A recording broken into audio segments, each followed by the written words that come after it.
The question of how and why the United Nations is the crux of the great conspiracy to destroy the sovereignty of the United States and the enslavement of the American people within a UN one-world dictatorship is a complete and unknown mystery to the vast majority of the American people. The reason for this unawareness of the frightening danger to our country and to the entire free world is simple. The masterminds behind this great conspiracy have absolute control of all of our mass communications media, especially television, the radio, the press, and Hollywood. We all know that our State Department, the Pentagon, and the White House have brazenly proclaimed that they have the right and the power to manage the news, to tell us not the truth, but what they want us to believe. They have seized that power on orders from their masters of the great conspiracy. And the objective is to brainwash the people into accepting the phony peace bait to transform the United States into an enslaved unit of the United Nations one world government.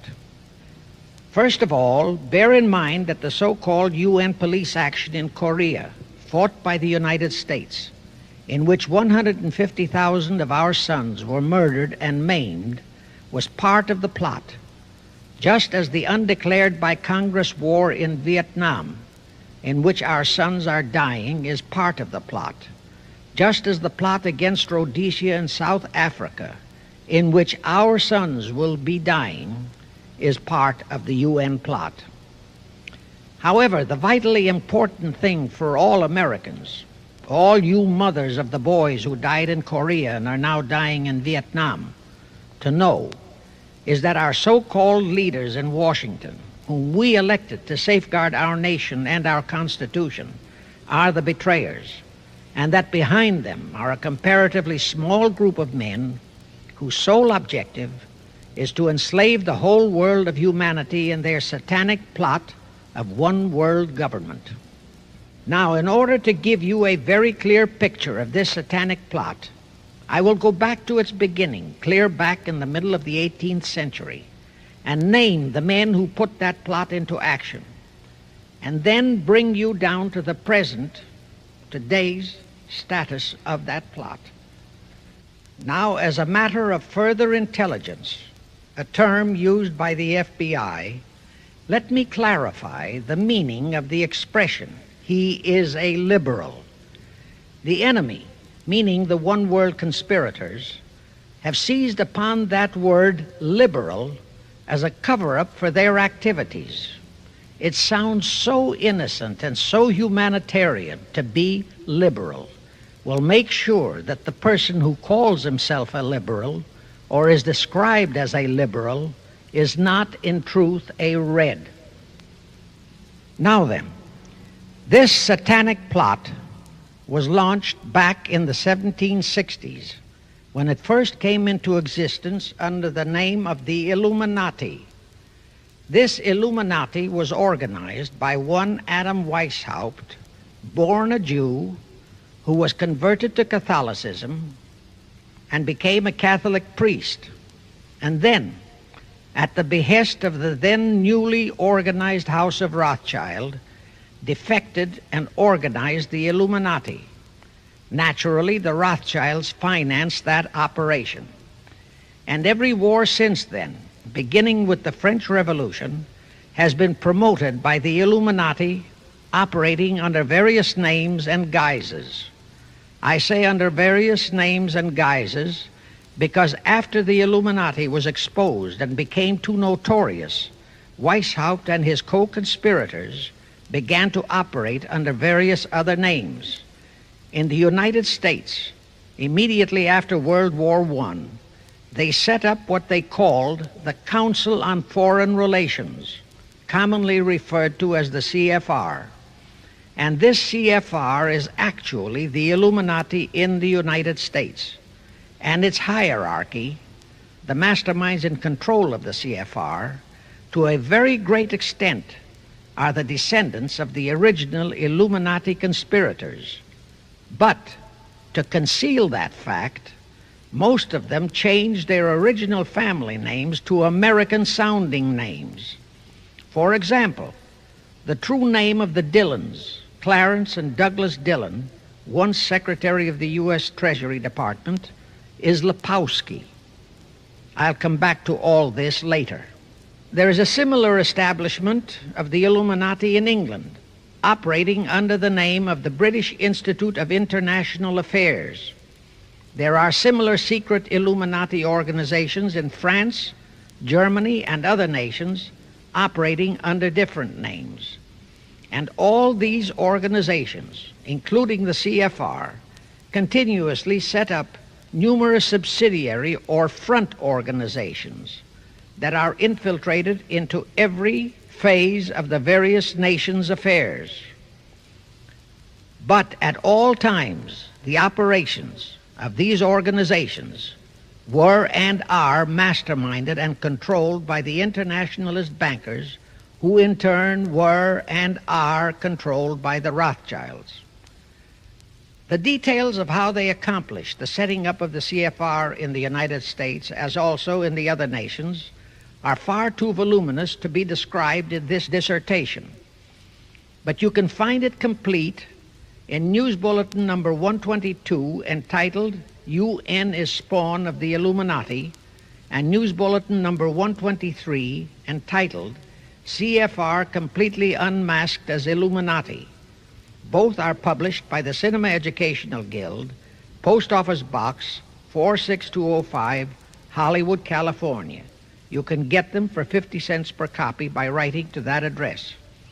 Those news bulletins reveal the names of the original founders of the Illuminati and the Americanized names of their descendants in the present CFR. Now I'll go back to the activities of the original Illuminati conspirators. As revealed in News Bulletin number 122, one branch of the Rothschild family had financed Napoleon. Another branch of the Rothschilds, both branches the real masterminds of the Illuminati, financed Britain, Germany, and the other nations in the Napoleonic Wars. Immediately after the Napoleonic Wars, the Illuminati assumed that all the nations were so destitute and so weary of wars that they'd be glad for any solution. So the Rothschild stooges set up what they called the Congress in Vienna, and at that meeting they tried to create the first League of Nations, their first attempted one world government, on the theory that all the crowned heads of the European governments were so deeply in debt to them that they would willingly or unwillingly serve as their stooges. But the Tsar of Russia caught the stench of the plot and completely torpedoed it. The enraged Nathan Rothschild, then the head of that dynasty, vowed that someday he or his descendants would destroy the Tsar and his entire family. And his descendants did accomplish that very threat in 1917. At this point, bear in mind that the Illuminati was not set up to operate on a short-range basis. Normally, a conspirator of any type enters into a conspiracy with the expectation of achieving his objective during his own lifetime. But that was not the case with the Illuminati. True, they hope to accomplish their objective during their lifetime. But, paraphrasing The Show Must Go On, the Illuminati operates on the very long-range basis. Whether it will take scores of years or even centuries, they have dedicated their descendants to keep the plot boiling until, they hope, the conspiracy is achieved. Now let's go back to the birth of the Illuminati. Adam Weishaupt was a Jesuit-trained professor of canon law, teaching in Ingolstadt University when he defected from Christianity to embrace the Luciferian conspiracy. It was in 1770 that the professional moneylenders, the then recently organized House of Rothschild, retained him to revise and modernize the age-old protocols of Zionism, which from the outset was designed to give the synagogue of Satan, so named by Jesus Christ, ultimate world domination, so they could impose the Luciferian ideology upon what would remain of the human race after the final social cataclysm by use of satanic despotism. Weishaupt completed his task May 1st, 1776. Now you know why May 1 is the great day with all communist nations to this very day. That was the day, May 1, 1776, that Weishaupt completed his plan and officially organized the Illuminati to put the plan into execution. That plan required the destruction of all existing governments and religions. That objective was to be reached by dividing the masses of people whom he, Weishaupt, termed goyim, or human cattle, into opposing camps in ever-increasing numbers on political, social, economic, and other issues, the very conditions we have in our country today. The opposing sides were then to be armed and incidents provided which would cause them to fight and weaken themselves and gradually destroy national governments and religious institutions. Again, I say, the very conditions in the world today. And at this point, let me stress a prime feature of the Illuminati plans. When and if their blueprint for world control, the protocols of the elders of Zion, is discovered and exposed, they would wipe all the Jews off the face of the earth in order to divert suspicions from themselves. If you think this is far-fetched, bear in mind that they permitted Hitler, a liberal socialist himself, who was financed by Krupp, Kennedy, the Warburgs, and the Rothschilds, to incinerate 600,000 Jews. Now, just why did the conspirators choose the word Illuminati for their satanic organization? Weishaupt himself said that the word is derived from Lucifer and means holders of the light, using the lie that his objective was to bring about a one-world government to enable those with mental ability to govern the world and prevent all wars in the future. In short, using the word peace on earth as his bait, exactly as that same bait, peace, was used by the 1945 conspirators to foist the United Nations on us. Weishaupt, financed, I repeat, by the Rothschilds, recruited some 2,000 paid followers.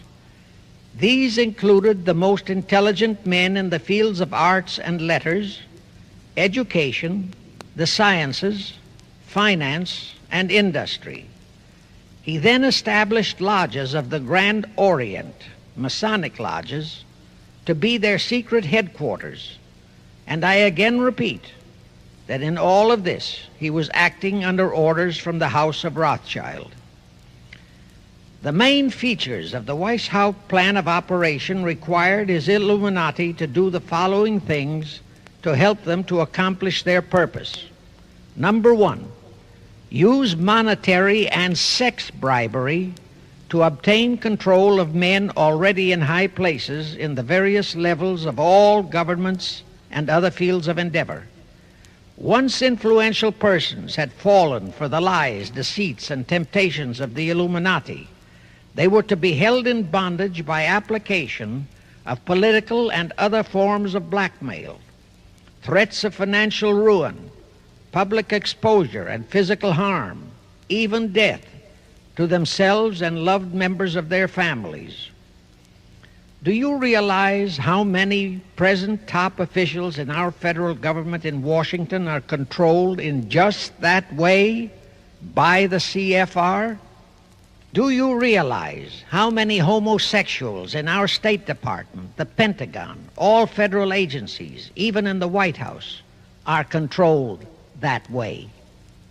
Number two, Illuminati on the faculties of colleges and universities were to cultivate students possessing exceptional mental ability belonging to well-bred families with international leanings and recommend them for special training in internationalism. Such training was to be provided by granting scholarships to those selected by the Illuminists. That gives you an idea what a Rhodes Scholarship means. It means indoctrination into accepting the idea that only a one-world government can put an end to recurring wars and strife. That's how the United Nations was sold to the American people. One of the most notable Rhodes Scholars we have in our country is Senator William J. Fulbright, sometimes referred to as Half-Bright. His entire voting record spells Illuminati.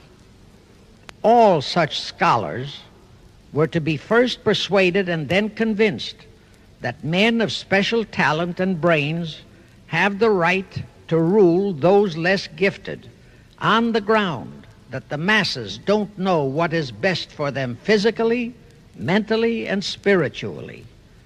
In addition to the Rhodes and similar scholarships, today there are 3 special Illuminati schools located in Gordonstown in Scotland, Salem in Germany, and Anavrita in Greece. These 3 are known ones, but there are others that are kept under cover. Prince Philip, the husband of Britain's Queen Elizabeth, was educated at Gordonstown at the instigation of Lord Louis Mountbatten, his uncle, a Rothschild relative, who became Britain's admiral of the fleet after World War II ended.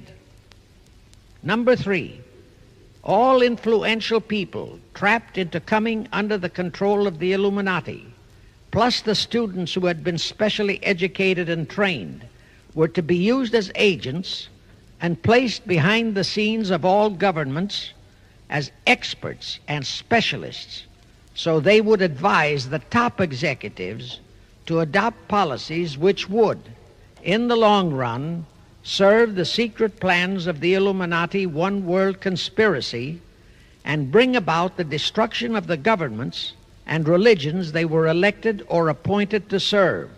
Do you know how many such men operate in our government at this very time? Rusk, McNamara, Hubert Humphrey, Fulbright, Jekyll, and go on and on and on.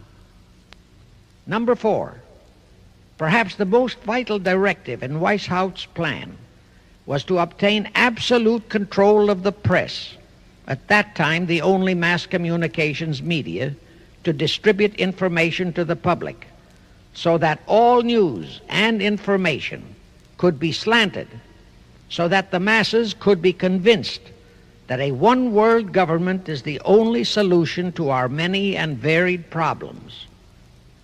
Now do you know who owns and controls our mass communications media? I'll tell you, practically all the movie lots in Hollywood is owned by the Lehmans, Kuhn Loeb and Company, Goldman Sachs, and other internationalist bankers. All the national radio and TV channels in the nation are owned and controlled by those same internationalist bankers. The same is true of every chain of metropolitan newspapers and magazines, also of the press wire services, such as Associated Press, United Press International, etc.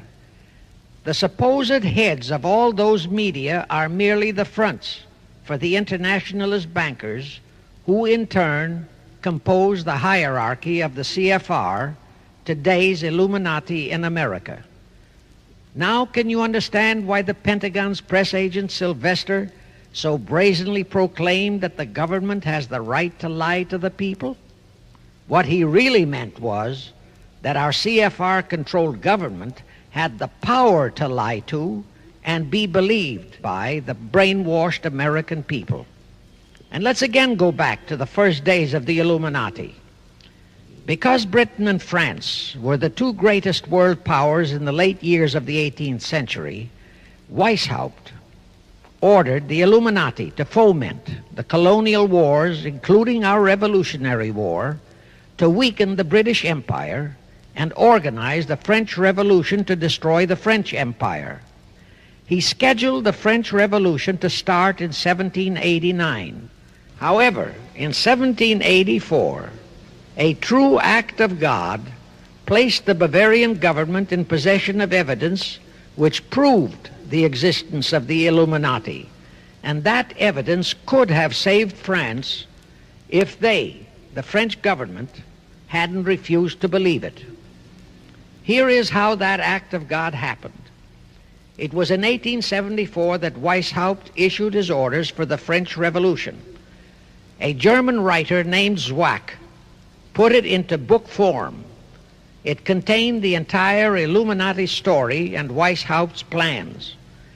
A copy of this book was sent to the Illuminists in France, headed by Robespierre, whom Weishaupt had delegated to foment the French Revolution. The courier was struck and killed by lightning as he rode through Ralston on his way from Frankfurt to Paris. The police found the subversive documents on his body and turned them over to the proper authorities. After careful study of the plot, the Bavarian government ordered the police to raid Weishaupt's newly organized lodges of the Grand Orient and the homes of his most influential associates. All additional evidence thus discovered convinced the authorities the documents were genuine copies of the conspiracy by which the Illuminati planned to use wars and revolutions to bring about the establishment of a one-world government, the powers of which they, headed by the Rothschilds, intended to usurp as soon as it was established, exactly in line with the United Nations plot of today. In 1785, the Bavarian government outlawed the Illuminati and closed the lodges of the Grand Orient. In 1786, they published all the details of the conspiracy. The English title of that publication is The Original Writings of the Order and Sect of the Illuminati. Copies of the entire conspiracy were sent to all the heads of church and state in Europe. But the power of the Illuminati, which was actually the power of the Rothschilds, was so great that this warning was ignored. Nevertheless, Illuminati became a dirty word, and it went underground.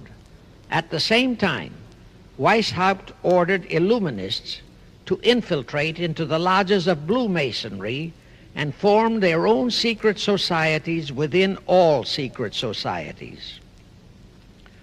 Only Masons who proved themselves internationalists and those whose conduct proved they had defected from God were initiated into the Illuminati.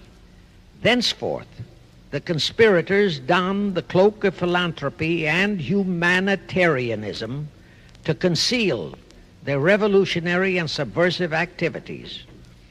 In order to infiltrate into Masonic lodges in Britain, Weishaupt invited John Robison over to Europe. Robison was a high-degree Mason in the Scottish Rite. He was a professor of natural philosophy at Edinburgh University and secretary of the Royal Society of Edinburgh. Robison did not fall for the lie that the objective of the Illuminati was to create a benevolent dictatorship, but he kept his reactions to himself so well that he was entrusted with a copy of Weishaupt's revised conspiracy for study and safekeeping. Anyway, because the heads of state and church in France were deluded into ignoring the warnings given them, the revolution broke out in 1789 as scheduled by Weishaupt. In order to alert other governments to their danger, in 1798 Robison published a book entitled Proof of a Conspiracy to Destroy All Governments and Religions. But his warnings were ignored, exactly as our American people have been ignoring all warnings about the United Nations and the Council on Foreign Relations, the CFR. Now here is something that will stun and very likely outrage many who hear this, but there is documentary proof that our own Thomas Jefferson and Alexander Hamilton became students of Weishaupt. Jefferson was one of Weishaupt's strongest defenders when he was outlawed by his government. And it was Jefferson who infiltrated the Illuminati into the then newly organized lodges of the Scottish Rite in New England. Here is the proof. In 1789, John Robeson warned all Masonic leaders in America that the Illuminati had infiltrated into their lodges. And on July 19, 1789, David Papin, president of Harvard University, issued the same warning to the graduating class and lectured them on the influence Illuminism was acquiring on American politics and religion. And to top it off, John Quincy Adams, who had organized the New England Masonic lodges, issued his warnings. He wrote 3 letters to Colonel William L. Stone, a top Mason, in which he exposed how Jefferson was using Masonic lodges for subversive, Illuministic purposes. Those 3 letters are at this very time in Rittenberg Square Library in Philadelphia. In short, Jefferson, founder of the Democratic Party, was a member of the Illuminati, which at least partly accounts for the condition of the party at this time. And through infiltrations of the Republican Party, we have exactly nothing of loyal Americanism today. That disastrous rebuff at the Congress in Vienna, created by the Tsar of Russia, did not by any means destroy the Illuminati conspiracy. It merely forced them to adopt a new strategy.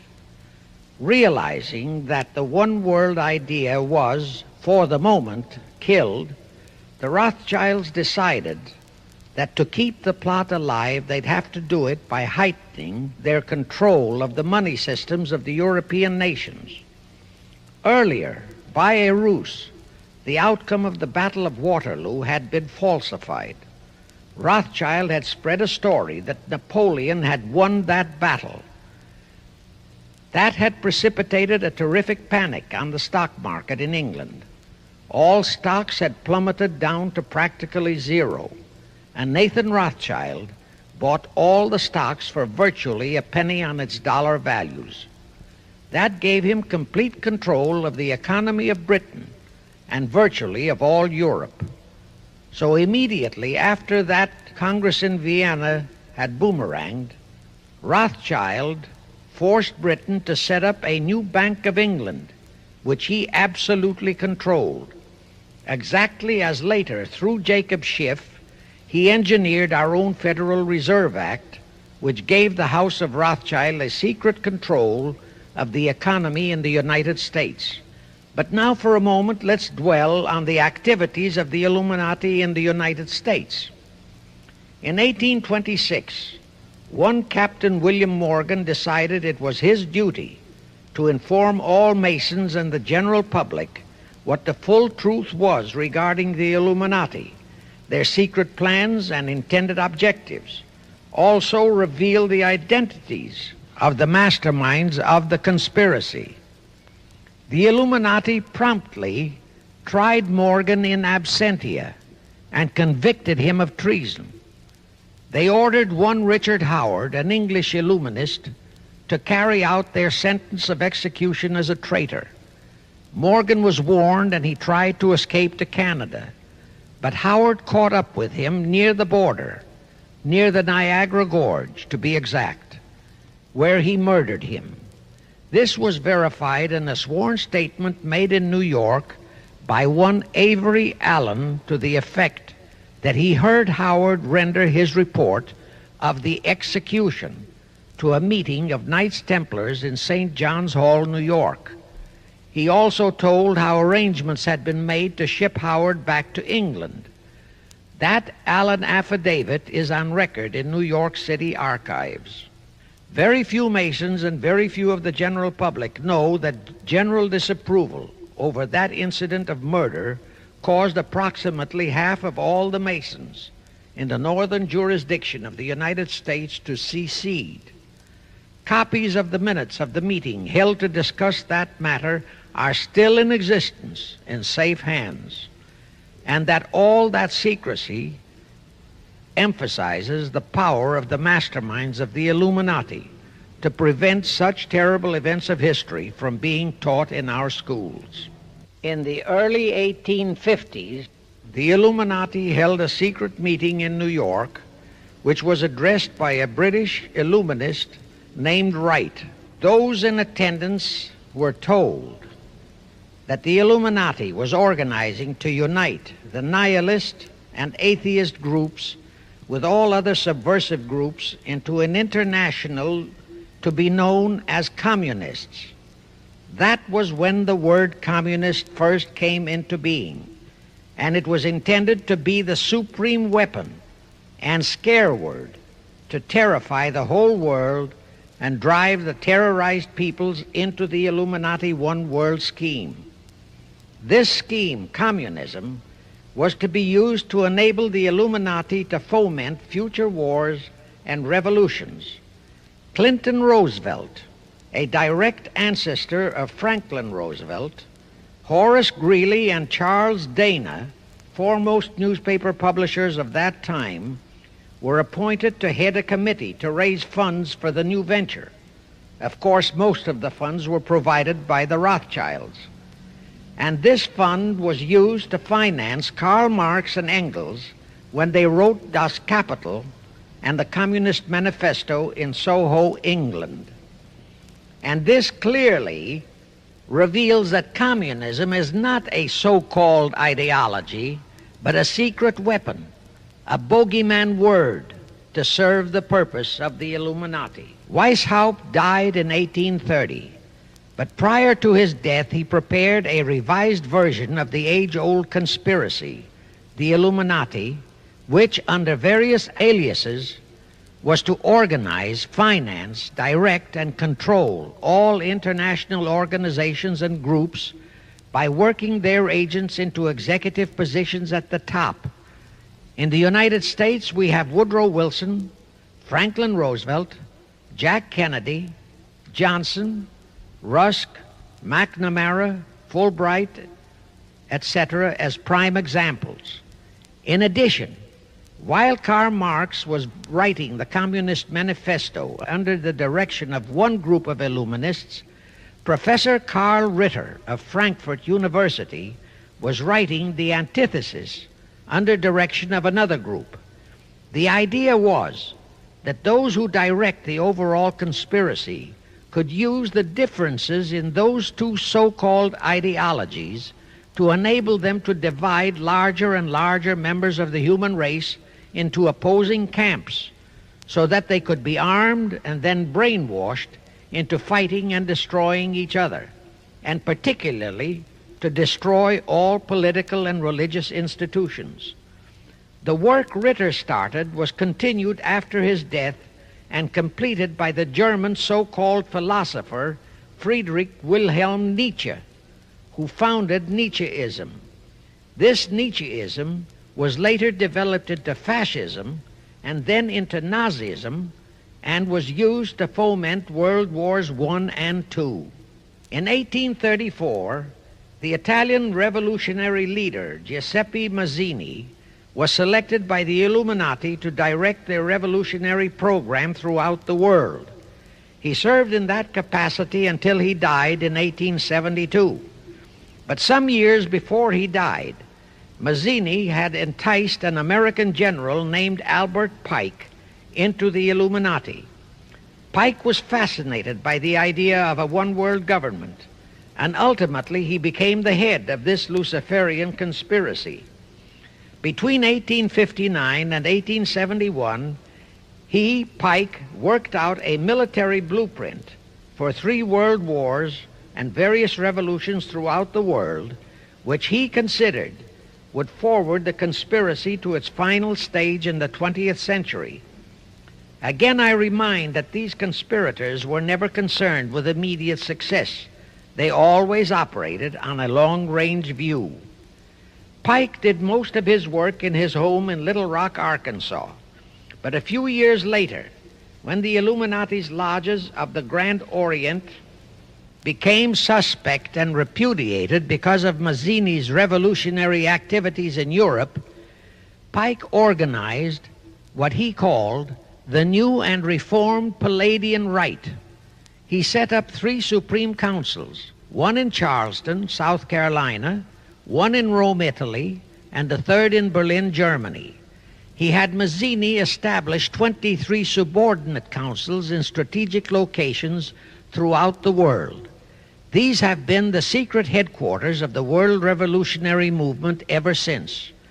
Long before Marconi invented radio, the scientists in the Illuminati had found the means for Pike and the heads of his councils to communicate secretly. It was the discovery of that secret that enabled intelligence officers to understand how apparently unrelated incidents, one such as the assassination of an Austrian prince at Sarajevo, took place simultaneously throughout the world, which developed into a war or a revolution. Pike's plan was as simple as it has proved effective. It called for communism, Nazism, political Zionism, and other international movements be organized and used to foment 3 global world wars and at least 2 major revolutions. The First World War was to be fought so as to enable the Illuminati to destroy Tsarism in Russia, as vowed by Rothschild after the Tsar had torpedoed his scheme at the Congress in Vienna, and to transform Russia into a stronghold of atheistic communism. The differences stirred up by agents of the Illuminati between the British and German empires were to be used to foment this war. After the war would be ended, communism was to be built up and used to destroy other governments and weaken religions. World War II, when and if necessary, was to be fomented by using the controversies between fascists and political Zionists. And here let it be noted that Hitler was financed by Krupp, the Warburgs, the Rothschilds, and other internationalist bankers, and that the slaughter of the supposed 600,000 Jews by Hitler didn't bother the Jewish internationalist bankers at all. That slaughter was necessary in order to create worldwide hatred of the German people and thus bring about the war against them. In short, this Second World War was to be fought to destroy Nazism and to increase the power of political Zionism so that the State of Israel could be established in Palestine. During this World War II, international communism was to be built up until it equaled in strength that of united Christendom. When it reached that point, it was to be contained and kept in check until required for the final social cataclysm. As we know now, Roosevelt, Churchill, and Stalin put that exact policy into effect, and Truman, Eisenhower, Kennedy, and Johnson continued that same exact policy. World War III is to be fomented by using the so-called controversies the agents of the Illuminati, operating under whatever new name, are now stirring up between the political Zionists and the leaders of the Muslim world. That war is to be directed in such a manner that all of Islam and political Zionism, Israel, will destroy each other, while at the same time the remaining nations, once more divided on this issue, will be forced to fight themselves into a state of complete exhaustion, physically, mentally, spiritually, and economically. Now, can any thinking person doubt that the intrigue now going on in the Near, Middle, and Far East is designed to accomplish that satanic objective? Pike himself foretold all this in a statement he made to Mazzini on August 15, 1871. Pike stated that after World War III is ended, those who will inspire to undisputed world domination will provoke the greatest social cataclysm the world has ever known. Quoting his own words, taken from the letter he wrote to Mazzini and which letter is now catalogued in the British Museum in London, England, he said, "We shall unleash the nihilists and the atheists, and we shall provoke a great social cataclysm which in all its horror will show clearly to all nations the effect of absolute atheism, the origin of savagery and of most bloody turmoil. Then everywhere the people forced to defend themselves against the world minority of revolutionaries will exterminate those destroyers of civilization, and the multitudes disillusioned with Christianity, whose deistic spirits will be from that moment on without direction and leadership, and anxious for an ideal but without knowledge where to send its adoration, will receive the true light through the universal manifestation of the pure doctrine of Lucifer, brought finally out into public view, a manifestation which will result from a general reactionary movement which will follow the destruction of Christianity and atheism, both conquered and exterminated at the same time." When Mazzini died in 1872, Pike made another Italian revolutionary leader named Adrian Lemmy his successor. Lemmy, in turn, was succeeded by Lenin and Trotsky, then by Stalin. The revolutionary activities of all those men were financed by British, French, German, and American international bankers, all of them dominated by the House of Rothschild. We are supposed to believe that the international bankers of today, like the money changers of Christ's day, are only the tools or agents of the great conspiracy, but actually they are the masterminds behind all of it. While the general public has been brainwashed by all the mass communications media into believing that communism is a movement of the so-called workers, the actual fact is that both British and American intelligence officers have authentic documentary evidence that international liberals operating through their international banking houses, particularly the House of Rothschild, have financed both sides in every war and revolution since 1776.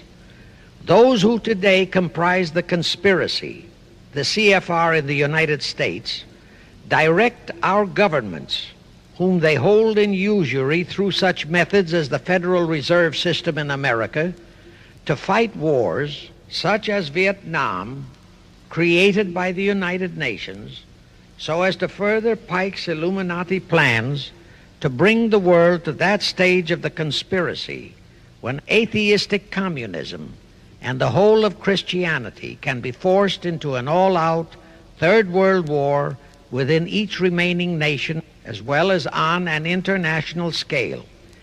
The headquarters of the great conspiracy in the late 1700s was in Frankfurt, Germany, where the House of Rothschild had been established by Mayer Anschelm, who adopted the Rothschild name and linked together other international financiers who had literally sold their souls to the devil.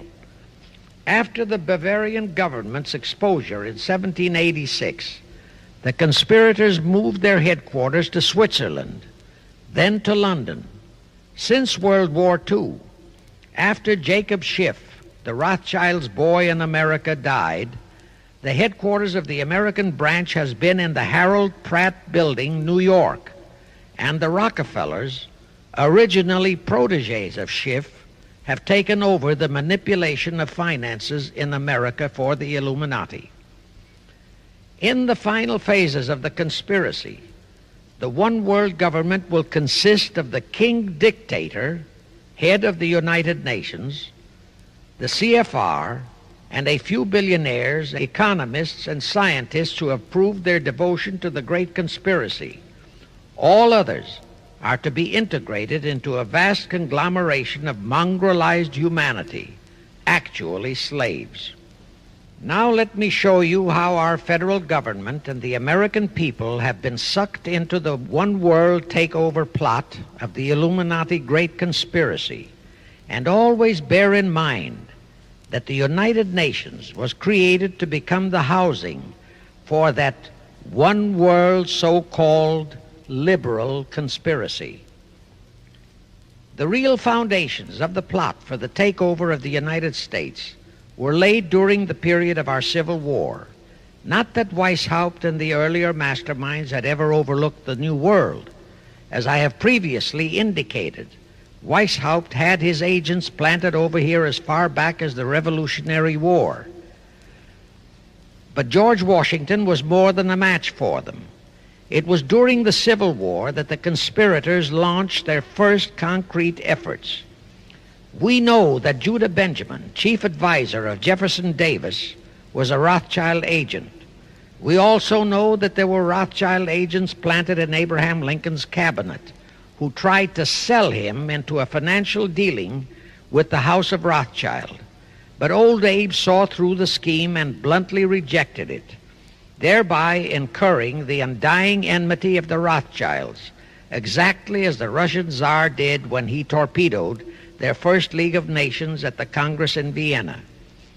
Investigation of the assassination of Lincoln revealed that the assassin, Booth, was a member of a secret conspiratorial group.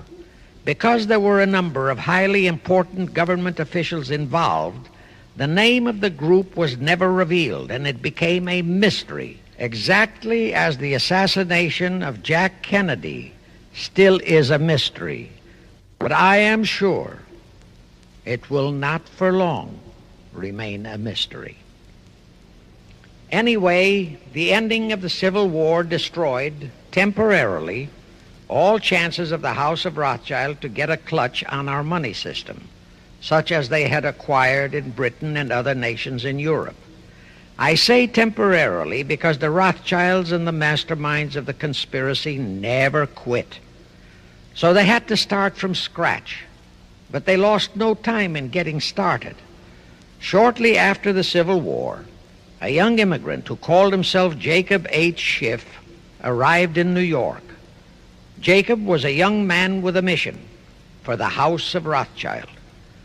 Jacob was the son of a rabbi, born in one of Rothschild's houses in Frankfurt, Germany. I won't go deeply into his background. The important point is that Rothschild recognized in him not only a potential money wizard, but more important, he also saw the latent Machiavellian qualities in Jacob that could, as it did, make him an invaluable functionary in the great one-world conspiracy. After a comparatively brief training period in the Rothschilds' London bank, Jacob left for America with instructions to buy into a banking house, which was to be the springboard to acquire control of the money system of the United States. Actually, Jacob came here to carry out 4 specific assignments. Number 1, and most important, was to acquire control of America's money system.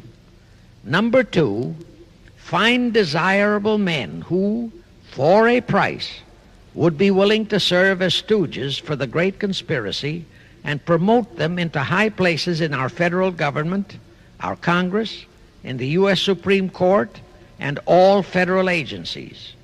Number 3, create minority group strife throughout the nations, particularly between whites and blacks. Number 4, create a movement to destroy religion in the United States, but Christianity to be the chief target. Earlier, I stated that Jacob Schiff came to America with orders by Rothschild to carry out 4 specific directives. The first and most important one was to get control of the United States money system. Let's trace Schiff's step to accomplish that directive. As a first step, he had to buy into a banking house, but it had to be the kind of a house that he could absolutely control and mold for that primary objective of entrapping our U.S. money system. After carefully scouting around, Jacob bought a partnership in a firm that called itself Kuhn and Loeb. Like Schiff, Kuhn and Loeb were immigrants from German Jewish ghettos. They came to the United States in the mid-1840s, Both started their business careers as itinerant pack peddlers. In the early 1850s, they pooled their interests and set up a merchandising store in Lafayette, Indiana, under the firm name of Kuhn and Loeb, servicing the covered wagon settlers on their way west. In the years that followed, they set up similar stores in Cincinnati and St. Louis. Then they added pawnbroking to their merchandising pursuits. From that to money lending was a short and quick step. By the time Schiff arrived on the scene, Kuhn and Loeb was a well-known private banking firm, and this is the firm Jacob bought into. Shortly after he became a partner in Kuhn and Loeb, Schiff married Loeb's daughter, Teresa. Then he bought out Kuhn's interests and moved the firm to New York, and Kuhn and Loeb became Kuhn, Loeb and Company, international bankers, with Jacob Schiff, agent of the Rothschilds, ostensibly the sole owner. And throughout his career, this blend of Judas and Machiavelli, the first hierarch of the Illuminati, great conspiracy in America, posed as a generous philanthropist and a man of great holiness, the cover-up policy set forth by the Illuminati. As I have stated, the first great step of the conspiracy was to be the entrapment of our money system. To achieve that objective, Schiff had to get full cooperation of the then big banker elements in America, and that was easier said than done. Even in those years, Wall Street was the heart of the American money mart, and J.P. Morgan was its dictator. Next in line were the Drexels and the Biddles in Philadelphia. All the other financiers, big and little, danced to the music of those three houses, but particularly to that of Morgan. All of those three were proud, haughty, arrogant potentates. For the first few years, they viewed the little bewhiskered man from the German ghettos with utter contempt. But Jacob knew how to overcome that. He threw a few Rothschild bones to them, said bones being distribution in America of desirable European stock and bond issues. Then he discovered he had a still more potent weapon in his hands in the following. It was in the decades following our Civil War that our industries began to burgeon. We had great railroads to build. The oil, mining, steel, textile industries were bursting out of their swaddling clothes. All that called for vast financing.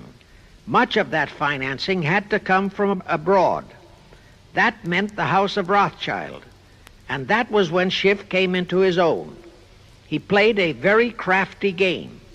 He became the patron saint of John D. Rockefeller, Edward R. Harriman, and Andrew Carnegie. He financed the Standard Oil Company for Rocky, the railroad empire for Harriman, and the steel empire for Carnegie. But instead of hogging all the other industries for Kuhn, Loeb and Company, he opened the doors of the House of Rothschild to Morgan, Biddle, and Drexel. In turn, Rothschild arranged the setting up of London, Paris, European, and other branches for those three, but always in partnerships with Rothschild subordinates. And Rothschild made it very clear to all those men that Schiff was to be the boss in New York. Thus, at the turn of the century, Schiff had a tight control of the entire banking fraternity on Wall Street, which by then, with Schiff's help, included Lehman Brothers, Goldman Sachs, and other internationalist banks, headed by men chosen by the Rothschilds. In short, that meant control of the nation's money powers, and he was then ready for the giant step, the entrapment of our national money system. Now, under our Constitution, all control of our money system is vested solely in our Congress. Schiff's next important step was to seduce our Congress to betray that constitutional edict by surrendering that control to the hierarchy of the Illuminati's great conspiracy. In order to legalize that surrender and thus make the people powerless to resist it, it would be necessary to have Congress enact special legislation. To accomplish that, Schiff would have to infiltrate stooges into both houses of Congress, stooges powerful enough to railroad Congress into passing such legislation. Equally, or even more important, he would have to plant a stooge in the White House, a president without integrity and without scruples, who would sign that legislation into law. To accomplish that, he had to get control of either the Republican or the Democratic Party. The Democratic Party was the more vulnerable. It was the hungrier of the two parties. Except for Grover Cleveland, the Democrats had been unable to land one of their men in the White House since before the Civil War. There were two reasons for that. Number one, poverty of the party. Number two, there were considerably more Republican-minded voters than Democrats. The poverty matter was not a great problem, but the voter problem was a different story. But as I previously said, Schiff was a smart cookie. Here is the atrocious and murderous method he employed to solve that voter problem. His solution emphasizes how very little the Jewish internationalist bankers care about their own racial brethren, as you shall see. Suddenly, around 1890, there broke out a nationwide series of pogroms in Russia. Many, many thousands of innocent Jews, men, women, and children, were slaughtered by the Cossacks and other peasants. Similar pogroms with similar slaughter of innocent Jews broke out in Poland, Romania, and Bulgaria. All those pogroms were fomented by Rothschild agents. As a result, Jewish terrified refugees from all those nations swarmed into the United States, and that continued throughout the next 2 or 3 decades because the pogroms were continuous through all those years. All those refugees were aided by self-styled humanitarian committees set up by Schiff, the Rothschilds, and all the Rothschild affiliates. In the main, the refugees streamed into New York, but the Schiff-Rothschild humanitarian committees found ways to shuffle many of them into other large cities, such as Chicago, Boston, Philadelphia, Detroit, Los Angeles, etc. All of them were quickly transformed into naturalized citizens and educated to register as Democrats. Thus, all of that so-called minority group became solid Democratic voter blocs in their communities, all controlled and maneuvered by their so-called benefactors. And shortly after the turn of the century, they became vital factors in the political life of our nation. That was one of the methods Schiff employed to plant men like Nelson Aldrich in our Senate and Woodrow Wilson in the White House. At this point, let me remind you of another of the important jobs that was assigned to Schiff when he was dispatched to America. I refer to the job of destroying the unity of the American people by creating minority group and racial strife. By the pogrom-driven Jewish refugees into America, Schiff was creating one ready-made minority group for that purpose. But the Jewish people as a whole, made fearful by the pogroms, could not be depended upon to create the violence necessary to destroy the unity of the American people. But right within America, there was an already made-to-order, although as yet a sleeping minority group, the Negroes, who could be sparked into so-called demonstrations, rioting, looting, murder, and every other type of lawlessness. All that was necessary was to incite and arouse them. Together, those two minority groups, properly maneuvered, could be used to create exactly the kind of strife in America the Illuminati would need to accomplish their objective. Thus, at the same time that Schiff and his co-conspirators were laying their plans for the entrapment of our money system, they were also perfecting plans to hit the unsuspecting American people with an explosive and terrifying racial upheaval that would tear the people into hate fractions and create chaos throughout the nation, especially on all college and university campuses. all protected by Earl Warren decisions and our so-called leaders in Washington. Of course, perfecting those plans required time and infinitely patient organizing. Now, to remove all doubts, I'll take a few moments to give you documentary proof of this racial strife plot. First of all, they had to create leaderships and organizations to draw in millions of dupes, both Jewish and Negroes, who would do the demonstrating and commit the rioting, looting, and lawlessness. So in 1909, Schiff, the Laymans, and other conspirators organized and set up the National Association for the Advancement of the Colored People, known as the NAACP. The presidents, directors, and legal counsels of the NAACP were always white men, Jews appointed by Schiff. And this is the case to this very day. Then, in 1913, the Schiff Group organized the Anti-Defamation League of the B'nai B'rith, commonly known as the ADL, to serve as the Gestapo and hatchet man outfit for the entire great conspiracy. Today, this sinister ADL maintains over 2,000 agencies in all parts of the country, and they advise and completely control every action of the NAACP, CORE, of the Urban League, of all the other so-called Negro civil rights organizations throughout the nation, including such leaders as Martin Lucifer King, Stokely Carmichael, Bayard Rustin, and others of that ilk.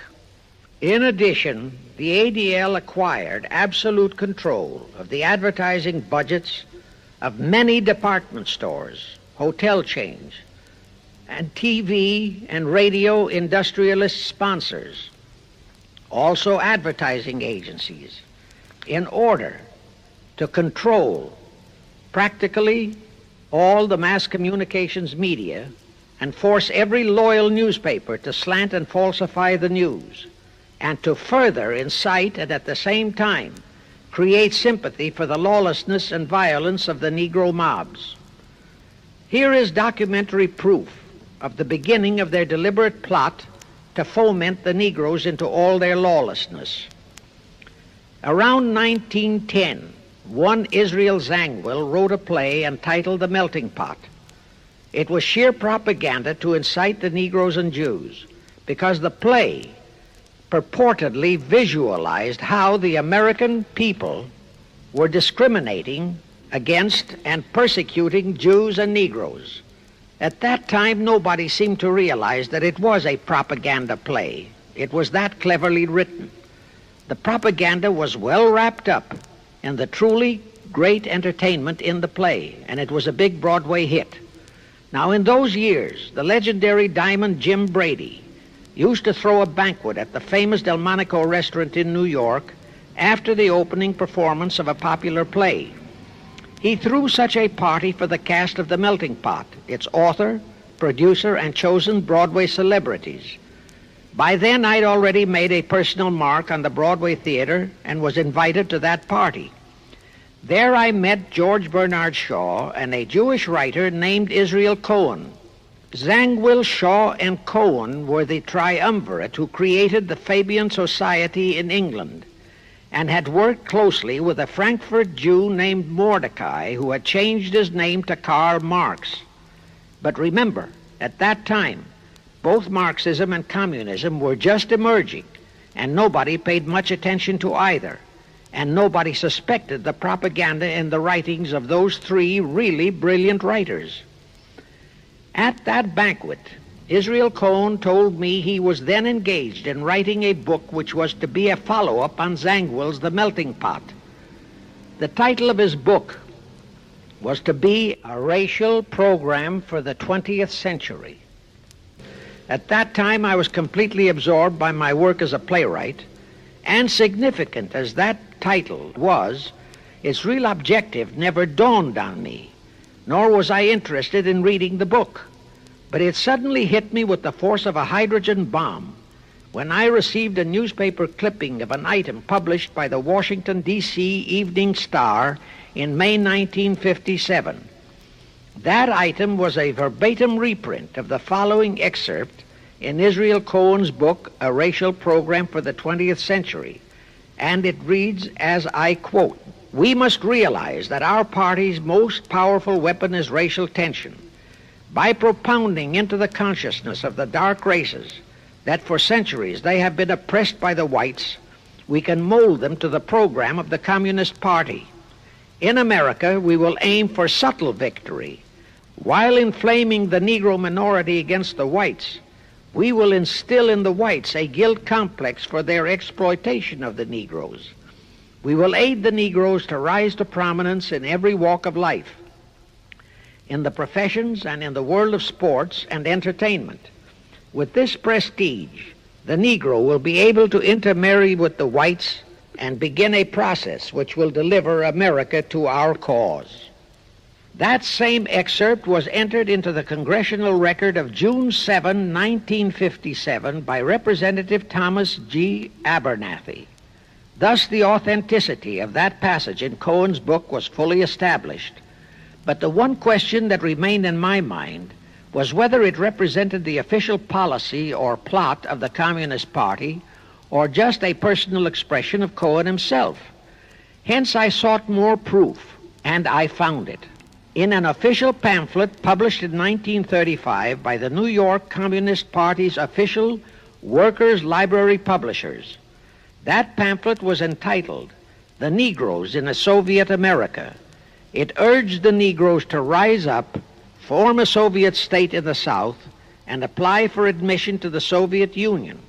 It contained a firm pledge that the revolt would be supported by all American Reds and all so-called liberals.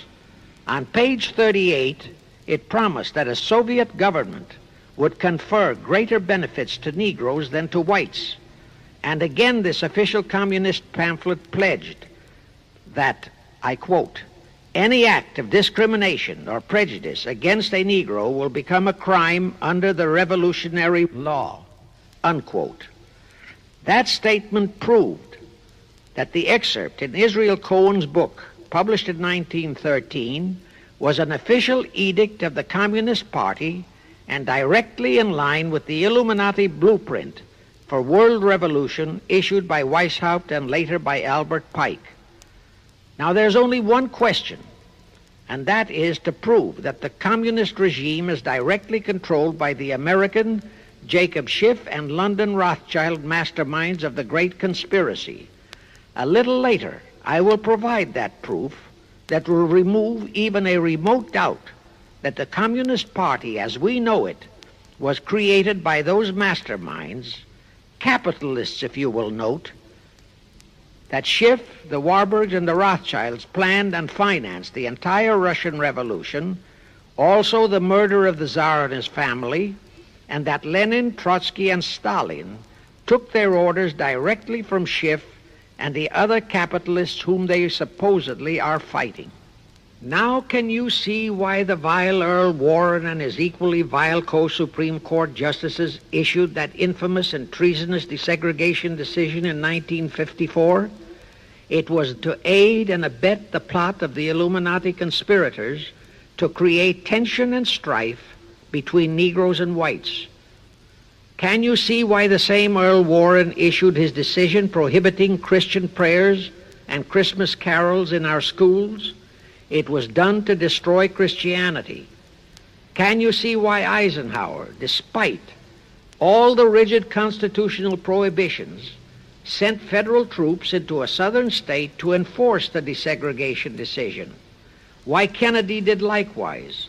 And can you see why Johnson and 66 senators, despite the protests of 90% of the American people, voted for the Consular Treaty, which opens our entire country to Russian spies and saboteurs? All those 66 senators are 20th century Benedict Arnolds.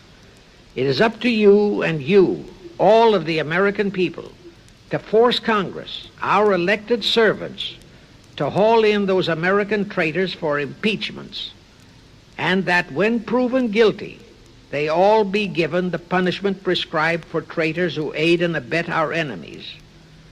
And that includes the forcing of rigid investigations by Congress of the CFR and all their fronts, such as the ADL, the NAACP, SNCC, and such Illuminati tools as Martin Lucifer King.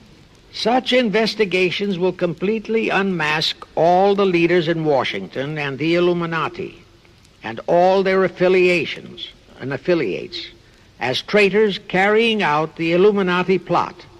It will completely unmask the United Nations as the intended crux of the entire plot and force Congress to take the U.S. out of the UN and hurl the UN out of the U.S. In fact, it will destroy the UN and the entire plot. Before I close this phase, I wish to reiterate and stress one vital point, which I urge you to never forget if you wish to save our country for your children and their children. Here is the point. Every unconstitutional and unlawful act committed by Woodrow Wilson, by Franklin Roosevelt, by Truman, Eisenhower, and Kennedy, and are now being committed by Johnson, is exactly in line with the Illuminati conspirators' centuries-old plot outlined by Weishaupt and Albert Pike. Every vicious decision issued by the traitorous Earl Warren and his equally traitorous Supreme Court justices was directly in line with what the Illuminati blueprint required. That all the treason committed by our State Department under Rusk and earlier by John Foster Dulles and Marshall, also all the treason committed by McNamara and his predecessors, is directly in line with that same Illuminati blueprint for the takeover of the world. Also the amazing treason by various members of our Congress, especially by the 66 senators who signed for the Consular Treaty, has been committed on orders from the Illuminati. Now I will go back to Jacob Schiff's entrapment of our money system and the treasonous actions that followed. It will also reveal the Schiff-Rothschild control of not only Karl Marx, but of Lenin, Trotsky, and Stalin, who created the revolution in Russia and set up the Communist Party. It was in 1908 that Schiff decided the time had come for his seizure of our money system. His chief lieutenants in that seizure were Colonel Edward Mandell House, whose entire career was that of chief executive and courier for Schiff, as I shall show, Bernard Baruch, and Herbert Lehman. In the fall of that year, they assembled in secret conclave at the Jekyll Island Hunt Club, owned by J.P. Morgan at Jekyll Island, Georgia. Among those present were J.P. Morgan, John D. Rockefeller, Colonel House, Senator Nelson Aldrich, Schiff, Stillman and Vanderlip of the New York National City Bank, W. and J. Seligman, Eugene Meyer, Bernard Baruch, Herbert Lehman, Paul Warburg, in short, all of the international bankers in America, all of them members of the hierarchy of the Illuminati's great conspiracy. A week later, they emerged with what they called the Federal Reserve System. Senator Aldrich was the stooge who was to railroad it through Congress. But they held that railroading in abeyance for one chief reason. They would first have to plant their man, an obedient stooge, in the White House to sign the Federal Reserve Act into law. They knew that even if the Senate would pass that act unanimously, the then newly elected President Taft would promptly veto it. So they waited. In 1912, their man, Woodrow Wilson, was elected to the presidency.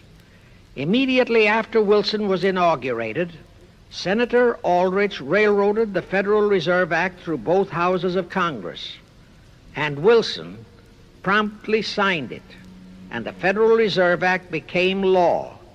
That heinous act of treason was committed in December 23, 1913, 2 days before Christmas, when all the members of Congress, except for several carefully picked representatives and 3 equally carefully picked senators, were away from Washington. How heinously treasonous was that act? I'll tell you. Our founding fathers knew full well the power of money. They knew that whoever had that power held the destiny of our nation in his hands. Therefore, they carefully guarded this power when they set forth in the Constitution that Congress, the elected representatives of the people, alone would have that power. The constitutional language on this point is brief, concise, and specific, stated in Article 1, Section 8, Paragraph 5, defining the duties and powers of Congress, and I quote, "To coin money, regulate the value thereof, and of foreign coin, and the standard of weights and measures," unquote. But on that tragic, unforgettable day of infamy, December 23, 1913, the men we sent to Washington to safeguard our interests, the representatives and senators and Woodrow Wilson, delivered the destiny of our nation into the hands of two aliens from Eastern Europe, Jacob Schiff and Paul Warburg. Warburg was a very recent immigrant who came here on orders from Rothschild for the express purpose of blueprinting that foul Federal Reserve Act. Now, the vast majority of the American people think that the Federal Reserve System is a United States government-owned agency. That is positively false. All of the stock of the Federal Reserve banks is owned by the member banks, and the heads of the member banks are all members of the hierarchy of the great Illuminati conspiracy known today as the CFR.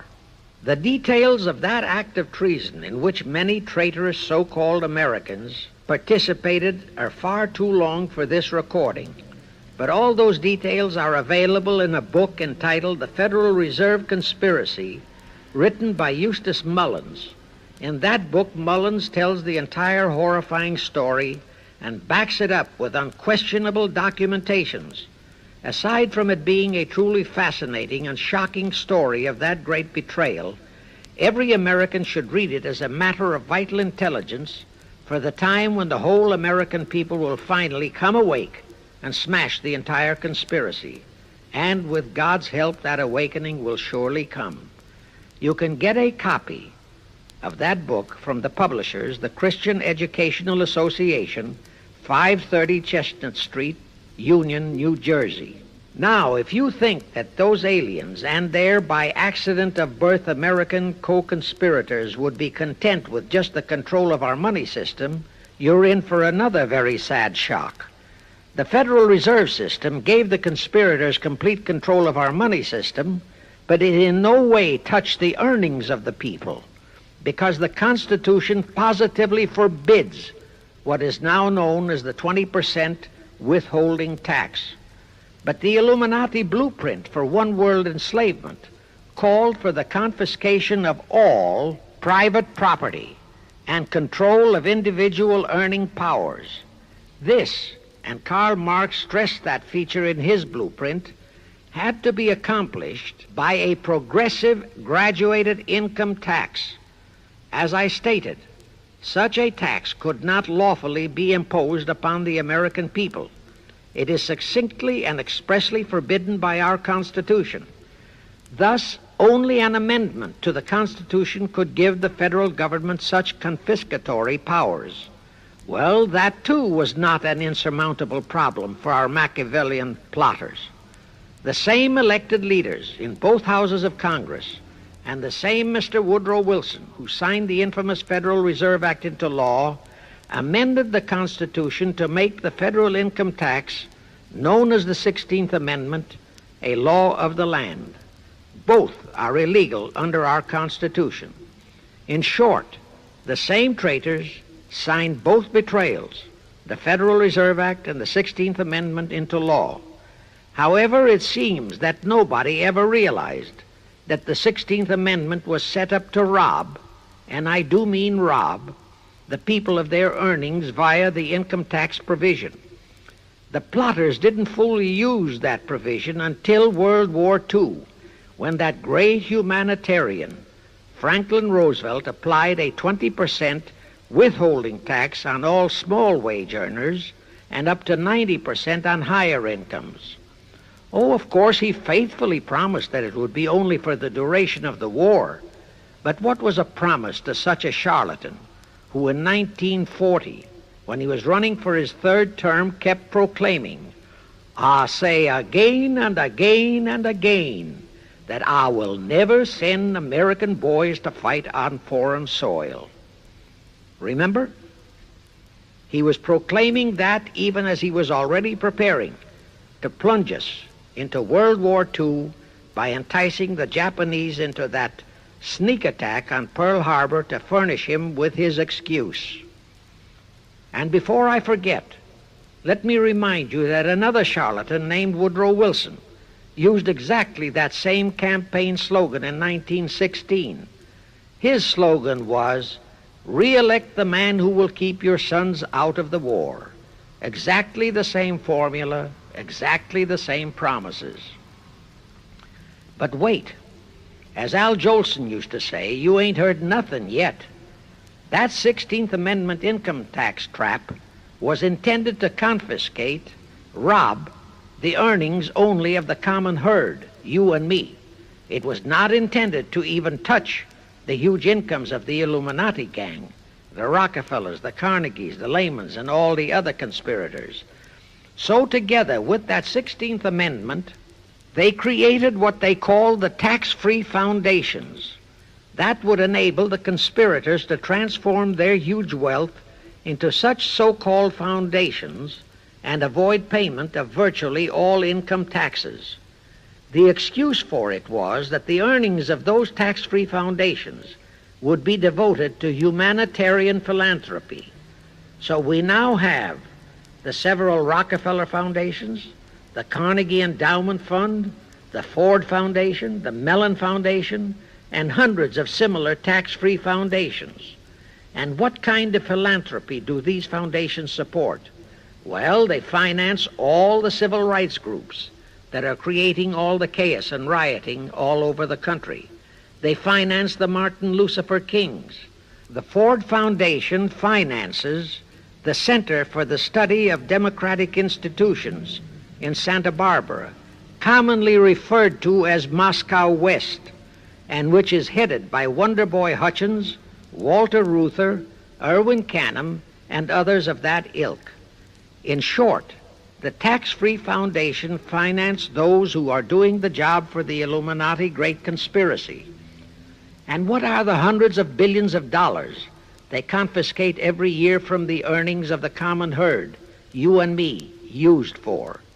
Well, for one thing, there's the foreign aid gimmick, which gave billions to communist Tito, plus gifts of hundreds of jet planes, many of which were turned over to Castro, plus the costs of training communist pilots so that they can the better shoot down our planes, billions to Red Poland, billions to India, billions to Sukarno, billions to other enemies of the United States.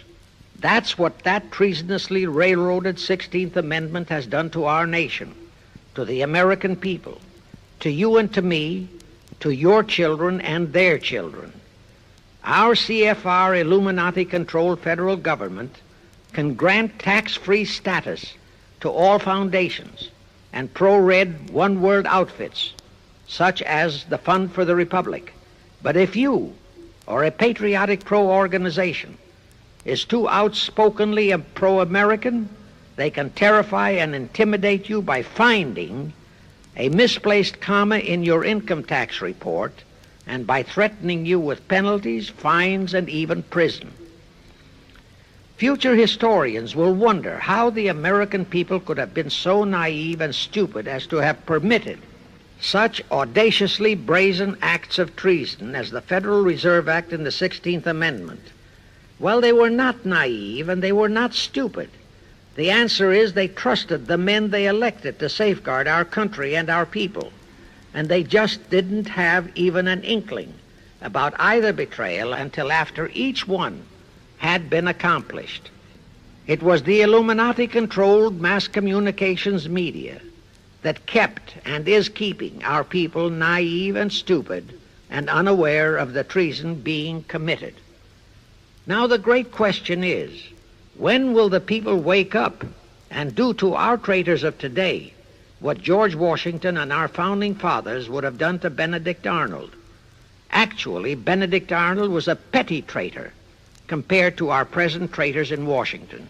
Now let's go back to the events that followed the rape of our Constitution by the passage of the Federal Reserve Act of the 16th Amendment. With Wilson completely under their control, the masterminds of the great conspiracy put in motion their next and what they hoped would be their final steps to achieve their one world government. The first of those steps was to be World War I. Why war? Simple. The only excuse for a one world government is that it will supposedly ensure peace. The only thing that can make people cry for peace is war. War brings chaos, destruction, exhaustion, to winner as well as to loser. It brings economic ruin to both. Most important, it destroys the flower of the young manhood of both. To the saddened and heartbroken oldsters, the mothers and fathers, who are left with nothing but memories of their beloved sons, peace becomes worth any price. And that is the emotion upon which the conspirators depend for the success of their satanic plot. Throughout the 19th century, from 1814 to 1914, the world as a whole was at peace. Such wars as the Franco-Prussian, our own Civil War, the Russo-Japanese War, were what might be termed local disturbances that did not affect the rest of the world.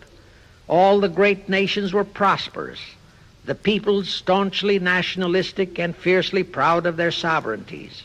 It was utterly unthinkable that the French and the German peoples would be willing to live under a one-world government, or the Turks and the Russians, or the Chinese and the Japanese.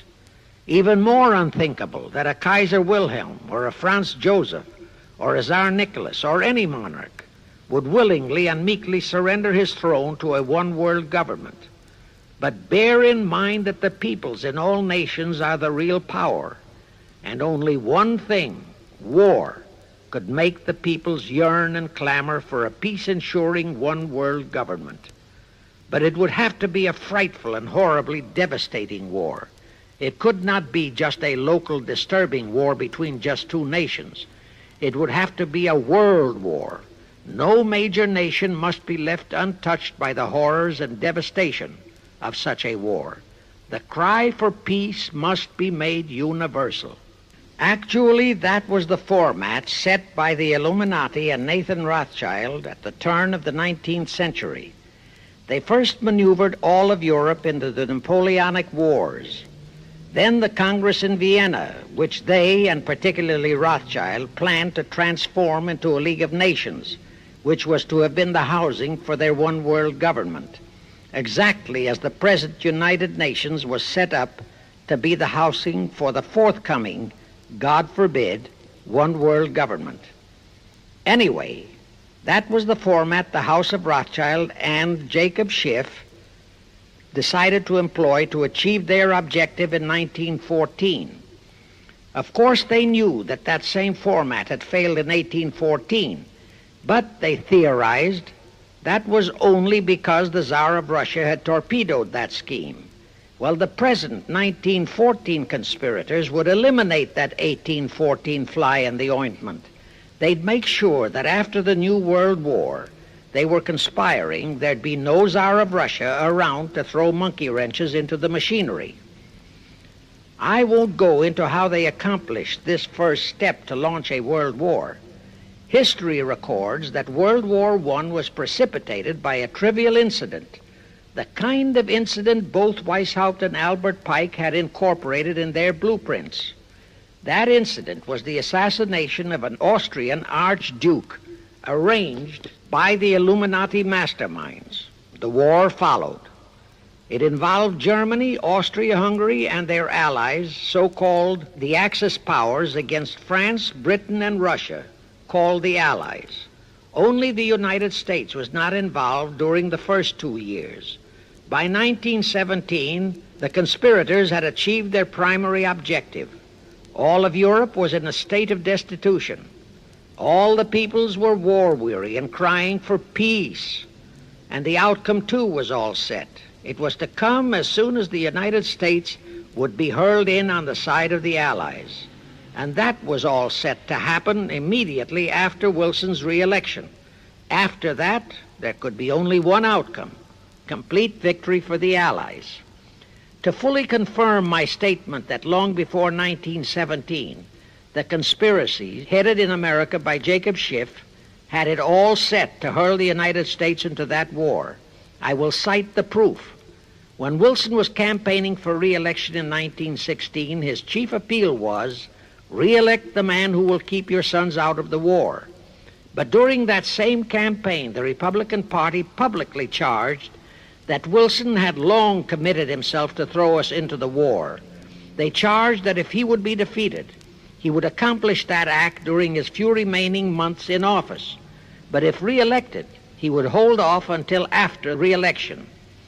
But at that time, the American people looked upon Wilson as a God-man.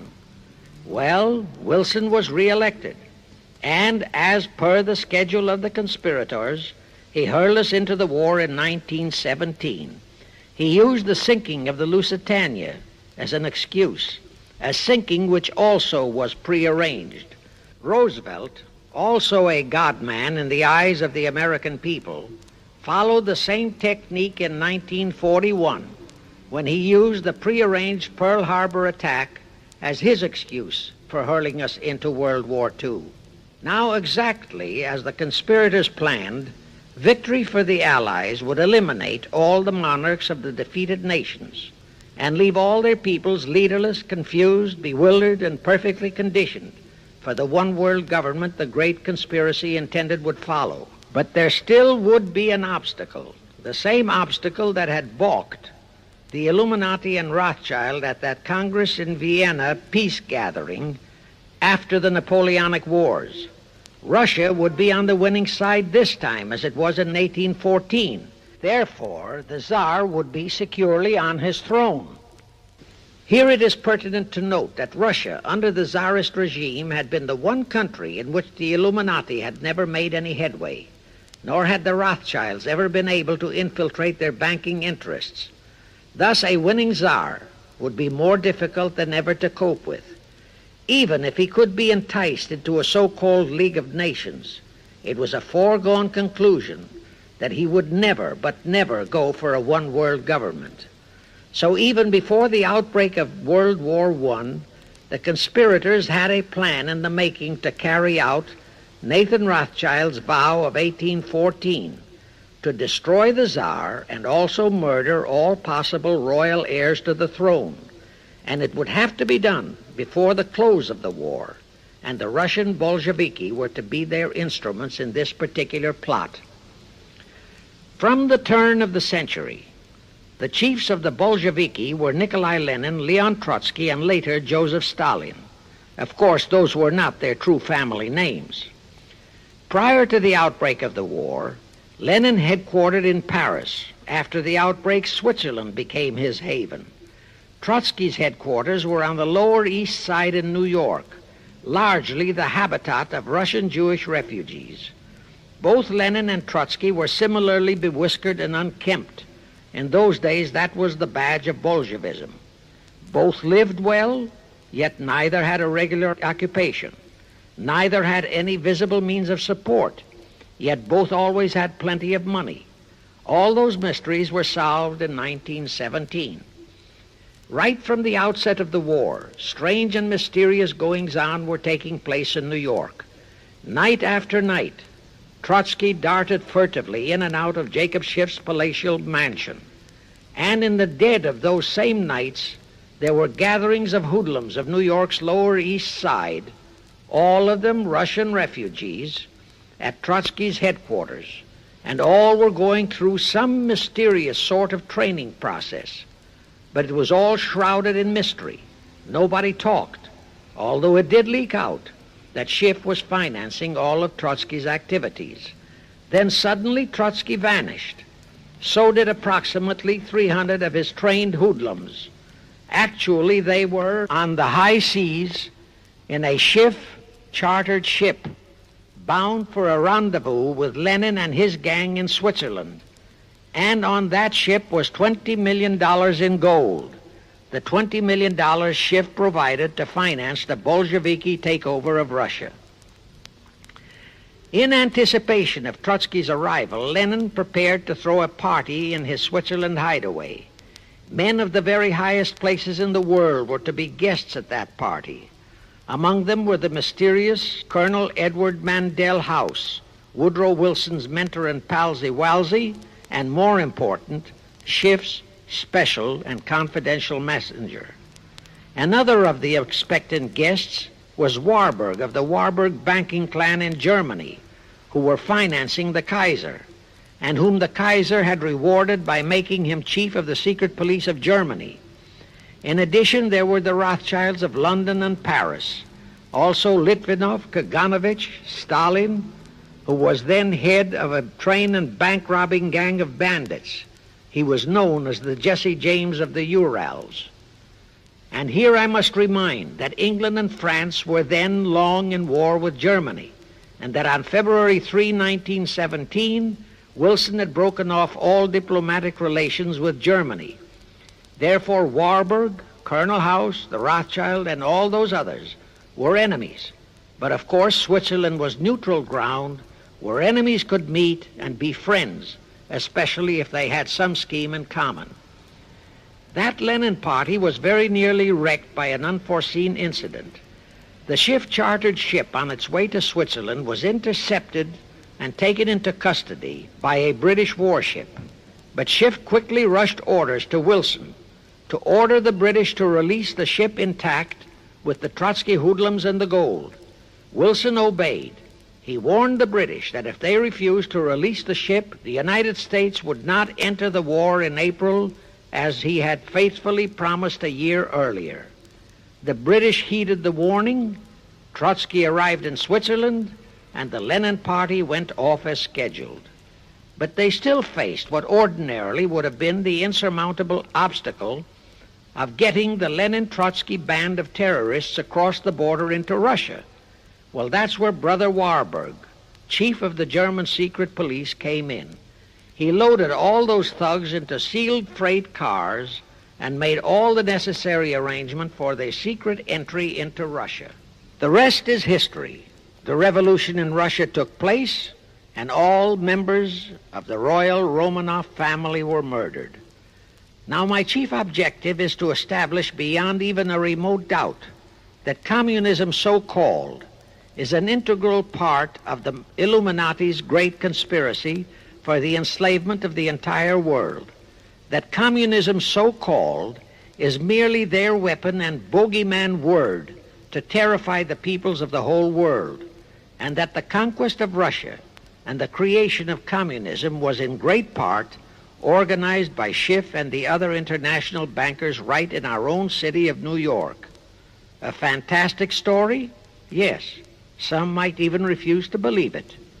Well, for the benefit of any doubting Thomas, I will prove it by reminding that just a few years ago, Charlie Knickerbocker, a Hearst newspaper columnist, published an interview with John Schiff, grandson of Jacob, in which young Schiff confirmed the entire story and named the figure old Jacob contributed, $20 million. If anybody still has even a remote doubt that the entire menace of communism was created by the masterminds of the great conspiracy right in our own city of New York, I will cite the following historical fact. All records show that when Lenin and Trotsky engineered the capture of Russia, they operated as heads of the Bolsheviki party. Now, Bolshevism is a purely Russian word. The masterminds realized that Bolshevism could never be sold as an ideology to any but the Russian people. So in April 1918, Jacob Schiff dispatched Colonel House to Moscow with orders to Lenin, Trotsky, and Stalin to change the name of their regime to the Communist Party and to adopt the Karl Marx Manifesto as the constitution of the Communist Party. Lenin, Trotsky, and Stalin obeyed. And that year of 1918 was when the Communist Party and the menace of communism came into being. All this is confirmed in Webster's Collegiate Dictionary, 5th edition. In short, communism was created by the capitalists. Thus, until November 11, 1918, the entire fiendish plan of the conspirators worked perfectly. All the great nations, including the United States, were war-weary, devastated, mourning their dead. Peace was the great universal desire. Thus, when it was proposed by Wilson to set up a League of Nations to ensure peace, all the great nations, with no Russian czar to stand in their way, jumped on that bandwagon without even stopping to read the fine print in that insurance policy. That is, all but one, the United States, the very one that Schiff and his co-conspirators least expected would balk. And that was their one fatal mistake in that early plot. You see, when Schiff planted Woodrow Wilson in the White House, the conspirators assumed that they had the United States in the proverbial bag. Wilson had been perfectly built up as a great humanitarian. He supposedly became established as a God-man with the American people. There was every reason for the conspirators to have believed that he would easily hornswoggle Congress into buying the League of Nations sight unseen, exactly as the Congress of 1945 bought the United Nations sight unseen. But there was one man in the Senate in 1918 who saw through that scheme just as the Russian Tsar did in 1814. He was a man of great political stature, almost as great as that of Teddy Roosevelt, and fully as astute. He was highly respected and trusted by all members of both houses of Congress and by the American people. The name of that great and patriotic American was Henry Cabot Lodge, not the phony of today who called himself Henry Cabot Lodge Jr. until he was exposed. Lodge completely unmasked Wilson and kept the United States out of the League of Nations. Here it becomes of great interest to know the real reason for the Wilson League of Nations flop. As I previously stated, Schiff was sent to the United States to carry out 4 specific assignments. Number 1, and most important, was to acquire complete control of the U.S. money system. Number 2, as outlined in the original Weishaupt Illuminati blueprint, he was to find the right kind of men to serve as stooges for the great conspiracy and promote them into the highest offices in our federal government, our Congress, our U.S. Supreme Court, and all federal agencies, such as the State Department, the Pentagon, the Treasury Department, etc. Number 3, destroy the unity of the American people by creating minority group strife throughout the nation, especially between the whites and blacks as outlined in Israel Cohen's book. Number 4, create a movement to destroy religion in the United States, with Christianity to be the chief target or victim. In addition, he was strongly reminded of the imperative directive in the Illuminati blueprint to achieve full control of all mass communications media, to be used to brainwash the people into believing and accepting all of the maneuverings of the great conspiracy. Schiff was warned that only control of the press, at that time our only mass communications media, would enable him to destroy the unity of the American people. Now then, Schiff and his co-conspirators did set up the NAACP, the National Association for the Advancement of the Colored People, in 1909. And in 1913 he set up the Anti-Defamation League of the B'nai B'rith. Both were to create the necessary strife. But in the early years, the ADL operated very timidly, perhaps for fear of a pogrom-like action by an aroused and enraged American people. And the NAACP was practically dormant because its white leadership didn't realize that they would have to develop firebrand Negro leaders, such as Martin Lucifer King, for one, to spark the then completely satisfied and contented mass of Negroes. In addition, he, Schiff, was busy developing and infiltrating the stooges to serve in all high places in our Washington government and in the job of acquiring control of our money system and the creation of the 16th Amendment. He also was very busy with the organizing of the plot for the takeover of Russia. In short, he was kept so busy with all those jobs that he completely overlooked the supreme job of acquiring complete control of our mass communications media, That oversight was the direct cause for Wilson's failure to lure the United States into the League of Nations, because when Wilson decided to go to the people to overcome the opposition of the lodge-controlled Senate, despite his established but phony reputation as a great humanitarian, he found himself faced by a solidly united people and by a loyal press whose only ideology was Americanism and the American way of life. At that time, due to the ineptness and ineffectiveness of both the ADL and the NAACP, there were no organized minority groups, no Negro problems, no so-called anti-Semitic problem to sway the people's thinking. There were no lefts, there were no rights, no prejudices for crafty exploitations. Thus, Wilson's League of Nations appeals fell on deaf ears. That was the end of Woodrow Wilson, the conspirator's great humanitarian. He quickly abandoned his crusade and returned to Washington, where he shortly died an imbecile brought on by syphilis. And that was the end of the League of Nations as a corridor into one world government. Of course, that debacle was a terrible disappointment to the masterminds of the Illuminati conspiracy. But they were not discouraged. As I have previously stressed, this enemy never quits. They simply decided to reorganize and try from scratch again. By this time, Schiff was very old and slow. He knew it. He knew that the conspiracy needed a new, younger, and more active generalship. So on his orders, Colonel House and Bernard Baruch organized and set up what they called the Council on Foreign Relations, the new name under which the Illuminati would continue to function in the United States. The hierarchy, officers and directors of the CFR, is composed principally of descendants of the original Illuminati, many of whom had abandoned their old family names and acquired new Americanized names. For one example, we have Dillon, who was Secretary of Treasury of the United States, whose original name was Lepowski. Another example is Paley, head of the CBS TV channel, whose true name is Polinsky.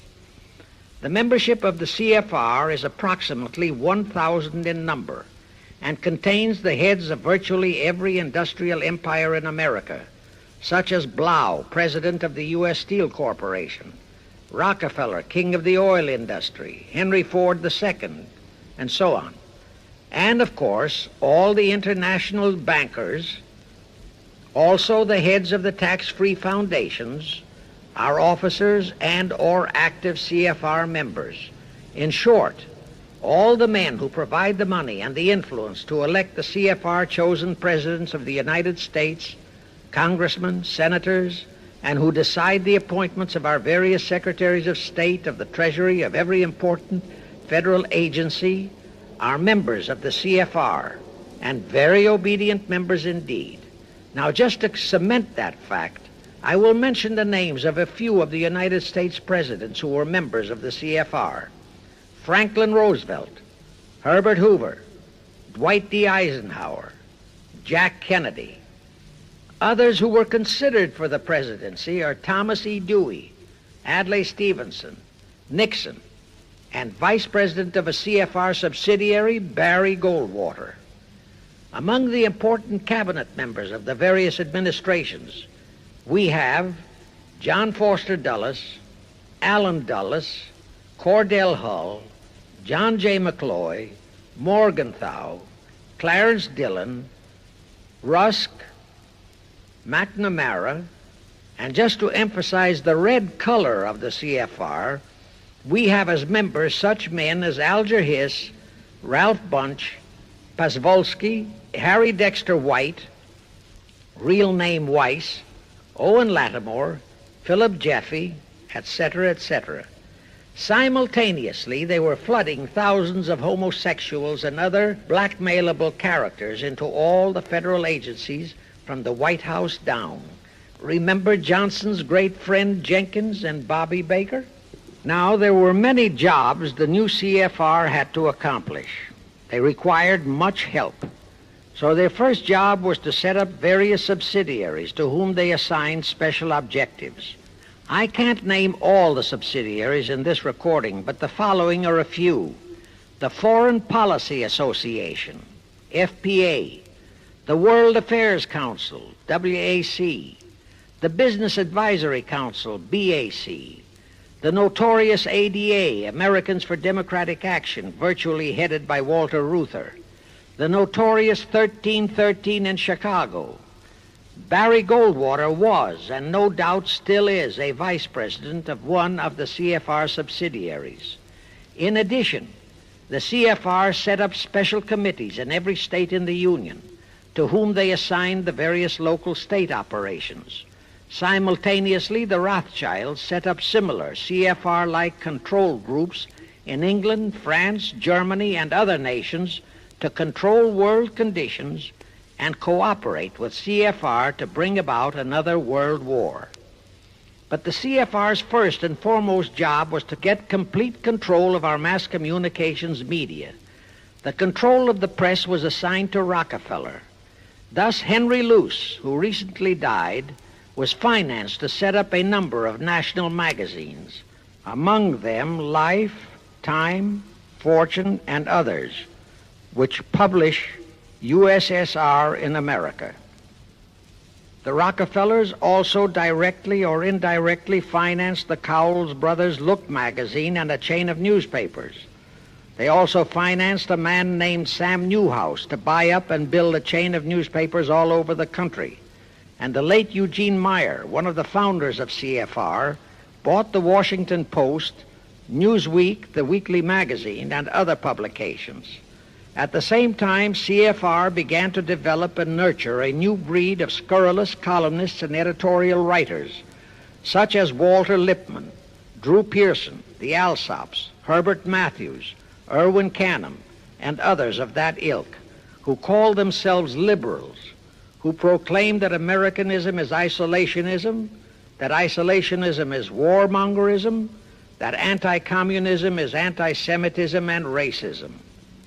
All that took time, of course, but today our entire press, except for some local small-town papers and weeklies published by patriotic organizations, is completely controlled by CFR stooges, and thus they finally succeeded in breaking us up into a nation of quarreling, wrangling, squabbling, hating factions.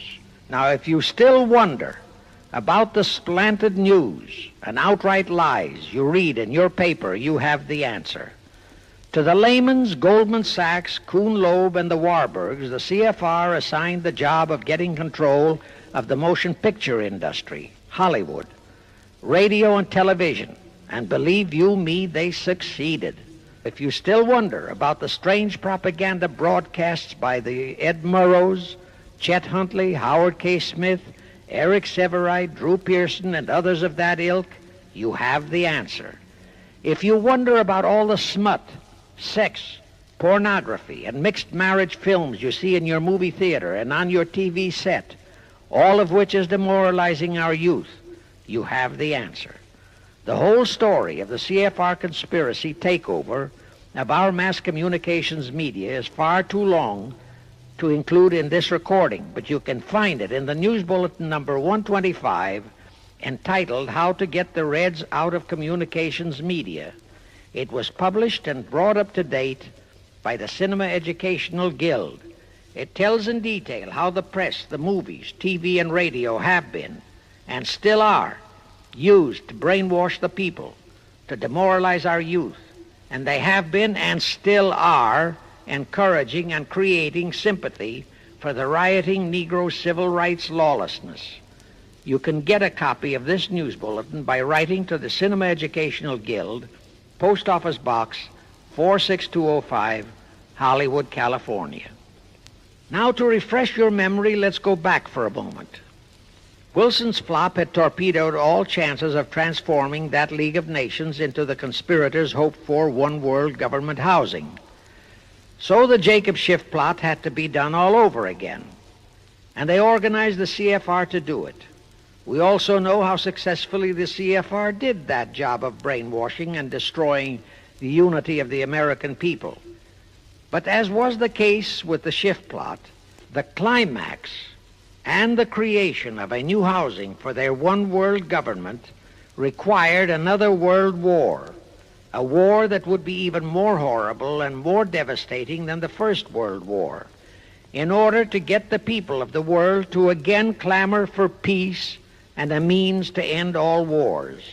But the CFR realized that the aftermath of World War II would have to be more carefully planned so that there would be no escape from the new one-world trap, another League of Nations, that would emerge from the new war, the trap we now know as the United Nations. And they hit upon a perfect strategy to ensure that no escape. Here's how they did it. In 1943, in the midst of the war, they prepared the framework for the United Nations, and it was handed over to Roosevelt and our State Department to be given birth by Alger Hiss, Pasvolsky, Dalton Trumbo, and other American traitors, thus making the whole scheme a United States baby. Then to fix our parenthood, New York City was to become the nursery for the monstrosity. After that, we could hardly walk out on our own baby, now could we? Anyway, that's how the conspirators figured it would work, and so far it has. And the liberal Rockefeller donated the land for the United Nations building. The United Nations Charter was written by Alger Hiss, Pasvolsky, Dalton Trumbo, and other CFR stooges. A phony so-called UN conference was set up in San Francisco in 1945. All the so-called representatives of 50-odd nations gathered there, promptly signed the charter, and the despicable traitor Alger Hiss flew to Washington with it, elatedly submitted it to our Senate, and the Senate, elected by our people to safeguard our security, signed the charter without so much as reading it. The question is, how many of our senators were even then traitorous stooges of the CFR? Anyway, it was thus that the people accepted the United Nations as a holy of holies and enabled traitor Earl Warren to virtually destroy our Constitution by basing all his traitorous decisions on the UN Charter, thus making that charter virtually our law of the land. However, for all the dirty work that had to be done to solidify the UN, the new housing of the One World plot, they still required the aid of our leaders in Washington. So now I will emphasize the fiendish cleverness of the CFR masterminds. To the vast majority of the American people, our foreign policy for many years has been a complete enigma. Most of us simply can't understand why this great nation is seemingly floundering so helplessly in the art of diplomacy. We can't understand why our leaders are seemingly so confused and bewildered in all their dealings with Moscow, France, and other nations, and with the UN. We always hear them proclaiming that in view of our overwhelming economic and military superiority, we must always lead from strength. Yet at all the summit meetings and conferences, they cringe and stammer and stutter, and so to speak, come out with their tails between their hind legs.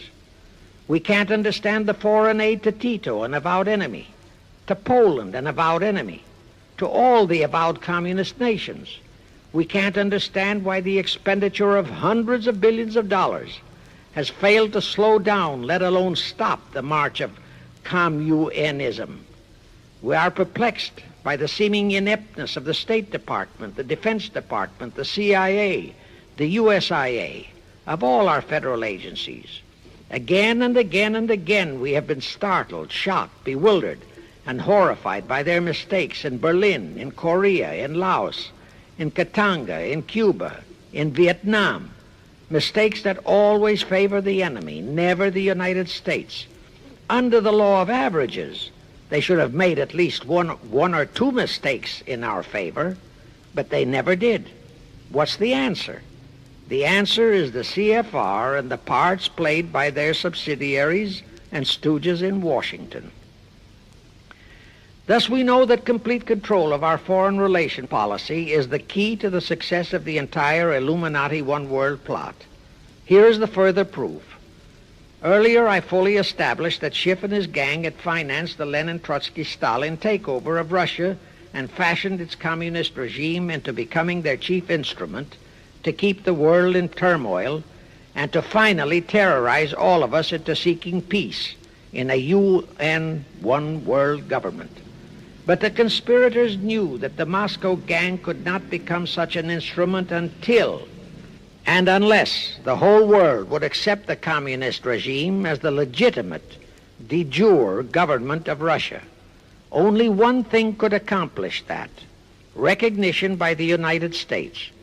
The conspirators figured that the whole world would follow our lead, and that's when the Wilson flop very nearly wrecked the entire plot. Throughout the following 3 Republican administrations, the CFR pulled every trick in their bag to induce Harding, Coolidge, and Hoover to grant that recognition, but all 3 refused. As a result, in the late 1920s, the Stalin regime was in dire straits.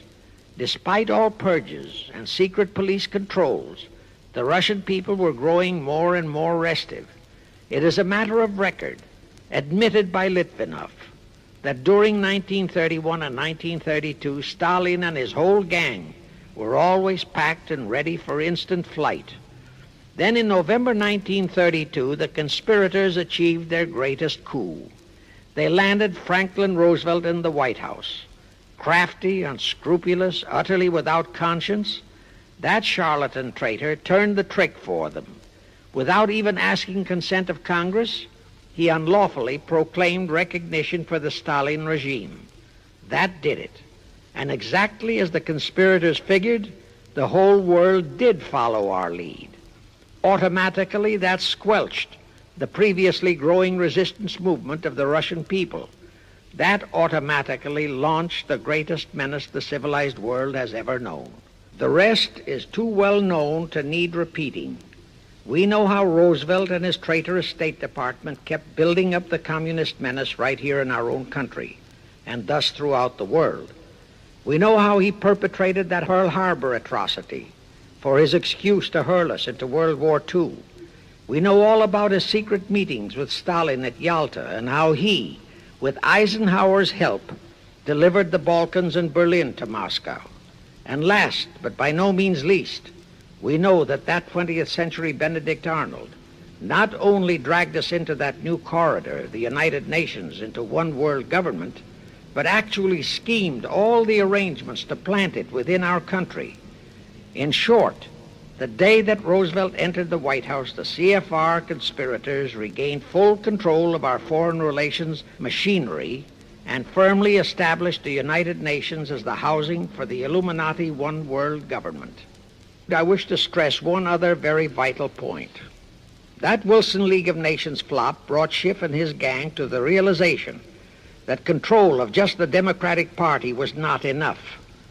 True, they could create a crisis during the Republican administration, as they did in 1929 with their Federal Reserve manufactured crash and depression, which would bring another Democrat stooge back into the White House. But they realized that a 4-year disruption in their control of our foreign relation policies could play havoc with the progress of their conspiracy. It could even break up their entire strategy, as it almost did before Roosevelt saved it with his recognition of the Stalin regime. Thereupon, after that Wilson debacle, they began to formulate plans to achieve control of both of our national parties. But that posed a problem for them. Manpower, stooges in the Republican Party, also added manpower for the Democratic Party, because control of just the man in the White House would not be enough. They'd have to provide that man with trained stooges for his entire cabinet, men to head the State Department, the Treasury Department, the Pentagon, the CIA, the USIA, etc. In short, every member of the various cabinets would have to be a chosen tool of the CFR, such as Rusk and McNamara, also all undersecretaries and assistant secretaries. That would give the conspirators absolute control of all our policies, both domestic and, most important, foreign.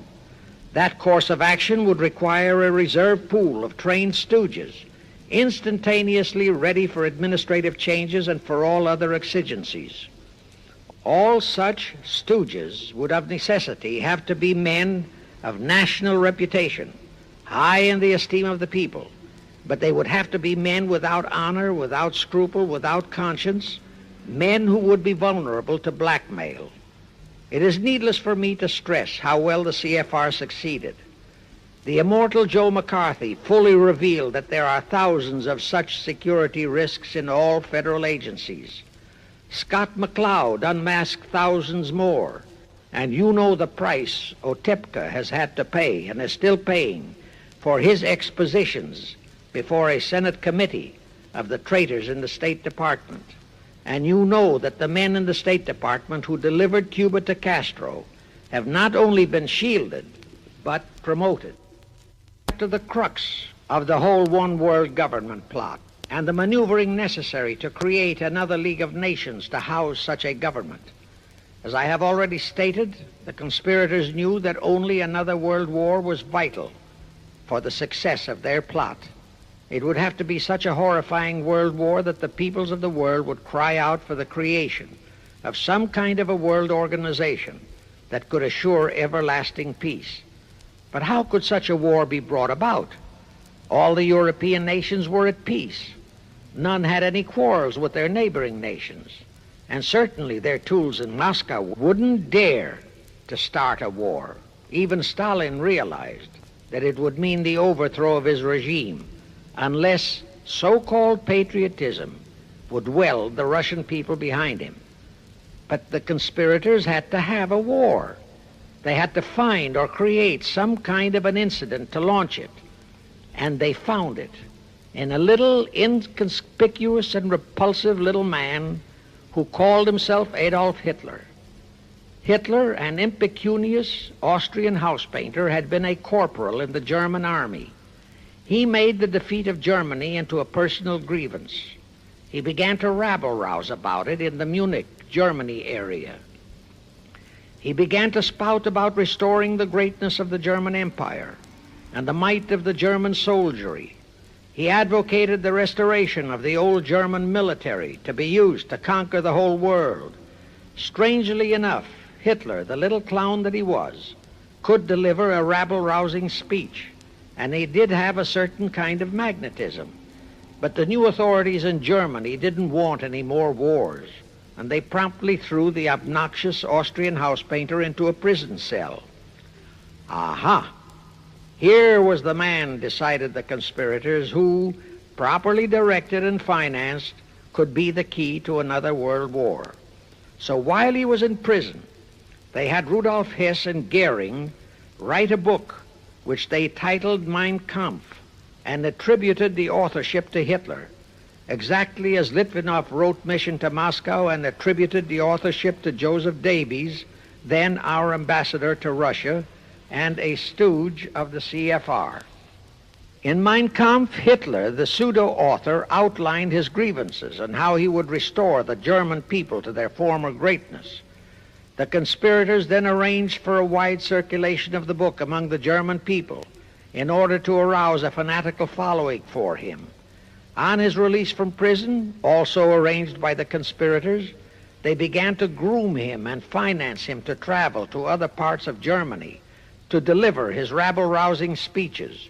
Soon he gathered a growing following among other veterans of the war, and that soon spread to the masses, who began to see in him a savior for their beloved Germany. Then came his leadership of what he called his brown shirt army and the march on Berlin. That required a great deal of financing, but the Rothschilds, the Warburgs, and others of the conspirators provided all the money he needed. Gradually, Hitler became the idol of the German people, and then they overthrew the von Hindenburg government, and Hitler became the new Führer. But that still was no reason for a war. The rest of the world watched Hitler's rise, but saw no reason to interfere in what was distinctly a domestic condition within Germany. Certainly none of the other nations felt it was a reason for another war against Germany, and the German people were not yet incited into enough of a frenzy to commit any acts against any neighboring nation, not even against France, that would lead to a war. The conspirators realized they would have to create such a frenzy that would cause the German people to throw caution to the winds and at the same time horrify the whole world. And incidentally, Mein Kampf was actually a follow-up of Karl Marx's book, A World Without Jews. The conspirators suddenly remembered how the Schiff Rothschild gang had engineered the pogroms in Russia, which slaughtered many, many thousands of Jews and created a worldwide hatred for Russia. And they decided to use that same unconscionable trick to inflame the new Hitler-led German people into a murderous hatred of the Jews. Now, it is true that the German people never had any particular affection for the Jews, but neither did they have an ingrained hatred for them. Such a hatred would have to be manufactured, so Hitler was used to create it. This idea more than appealed to Hitler. He saw in it the grisly gimmick to make him the God-man of the German people. Thus, craftily inspired and coached by his financial advisors, the Warburgs, Rothschilds, and all the Illuminati masterminds, he blamed the Jews for the hated Versailles Treaty and for the financial ruination that followed the war. The rest is history. We know all about the Hitler concentration camps and the incineration of hundreds of thousands of Jews, not the 6 million, nor even the 600,000 claimed by the conspirators, but it was enough. And here let me reiterate how little the internationalist bankers, the Rothschilds, Schiffs, Lehmans, Warburgs, Baruchs, care about their racial brethren who were the victims of their nefarious schemes. In their eyes, the slaughter of the several 100,000 innocent Jews by Hitler didn't bother them at all. They considered it a necessary sacrifice to further their Illuminati one-world plot, just as the slaughter of the many millions in the wars that followed was a similar necessary sacrifice. And here is another grisly detail about those concentration camps. Many of the Hitler soldier executioners in those camps had previously been sent to Russia to acquire their arts of torture and brutalization so as to emphasize the horrors of the atrocities. All this created a new worldwide hatred for the German people, but it still did not provide a cause for war. Thereupon Hitler was incited to demand the Sudetenland. You remember how Chamberlain and the then diplomats of Czechoslovakia and France surrendered to that demand. That led to further Hitlerian demands for territories in Poland and in the French Tsar territories. Those demands were rejected. Then came his pact with Stalin. Hitler had been screaming hatred against communism. Oh, how he ranted against communism. But actually, Nazism was nothing but socialism, and communism is, in fact, socialism. But Hitler disregarded all that. He entered into a pact with Stalin to attack and divide Poland between them. While Stalin marched into one part of Poland, for which he was never blamed, the Illuminati mastermind saw to that. Hitler launched a blitzkrieg on Poland from his side. The conspirators finally had their new world war, and what a horrible war it was. And in 1945, the conspirators finally achieved the United Nations, their new housing for their one world government.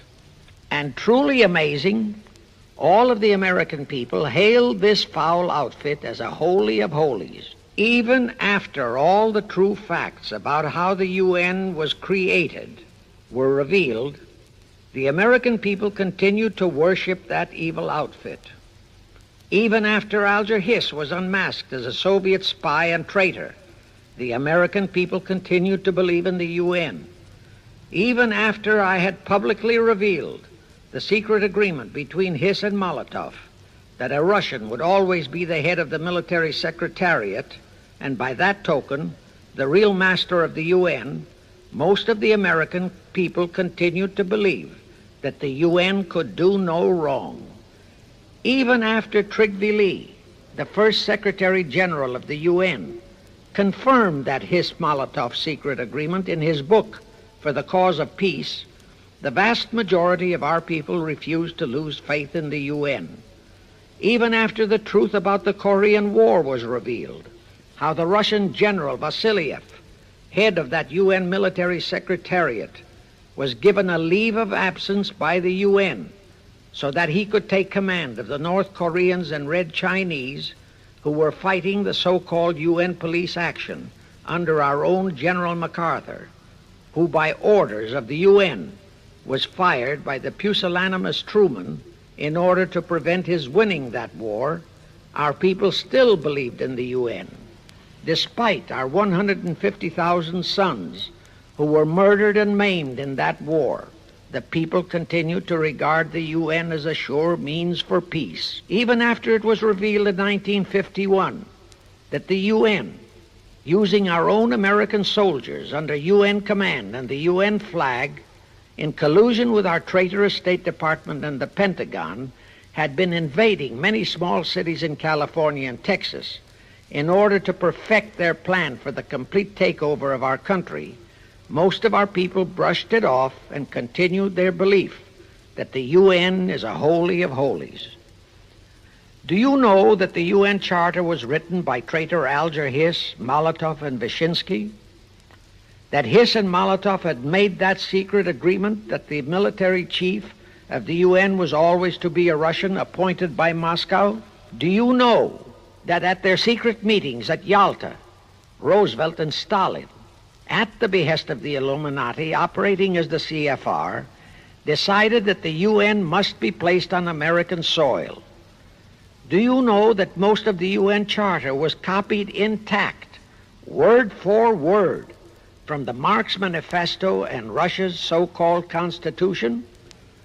Do you know that the only two senators who voted against the UN so-called treaty were the only two senators who had read it?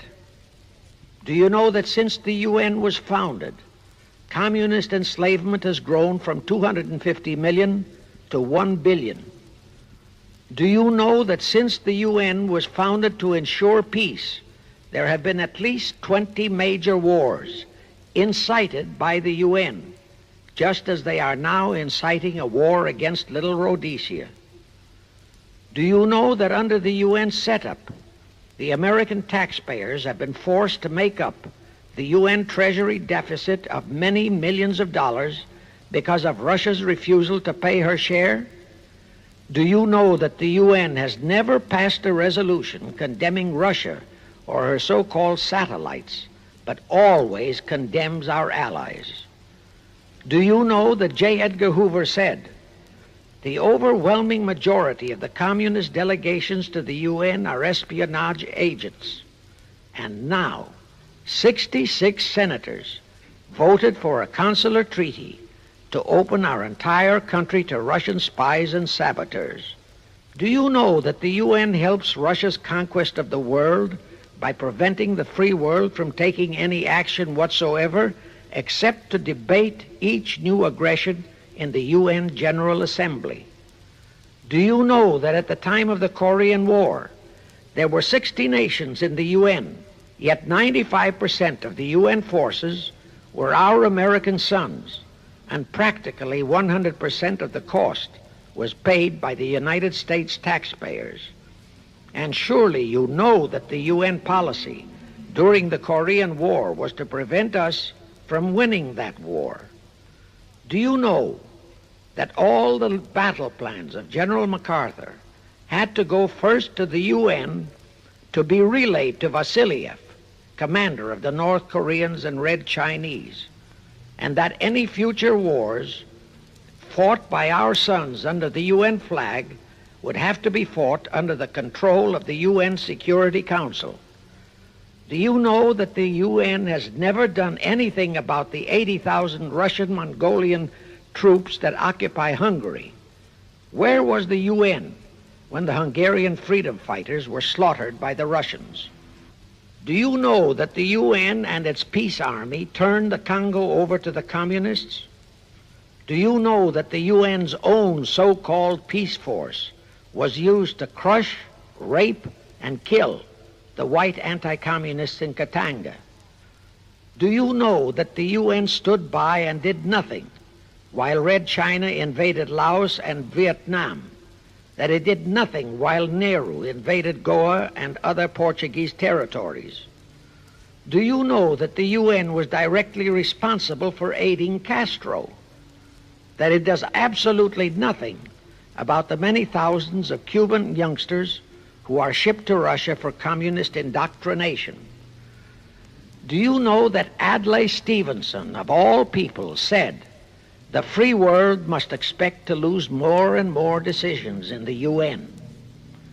Do you know that the UN openly proclaims that its chief objective is one world government, which means one world laws, one world court, one world army, one world navy, one world air force, one world schools, and a one world church in which Christianity would be prohibited? Do you know that a UN law has been passed to disarm all American citizens and to transfer all our armed forces to the UN? Such a law was secretly signed by Saint Jack Kennedy in 1961. Do you realize how that fits in with Article 47, Paragraph 3 of the UN Charter, which states, I quote, "The Military Staff Committee of the UN shall be responsible through the Security Council for the strategic direction of all armed forces placed at the disposal of the Security Council," unquote. And when and if all our armed forces are transferred to the UN, your sons would be forced to serve and die under UN command all over the world. This will happen unless you fight to get the U.S. out of the UN.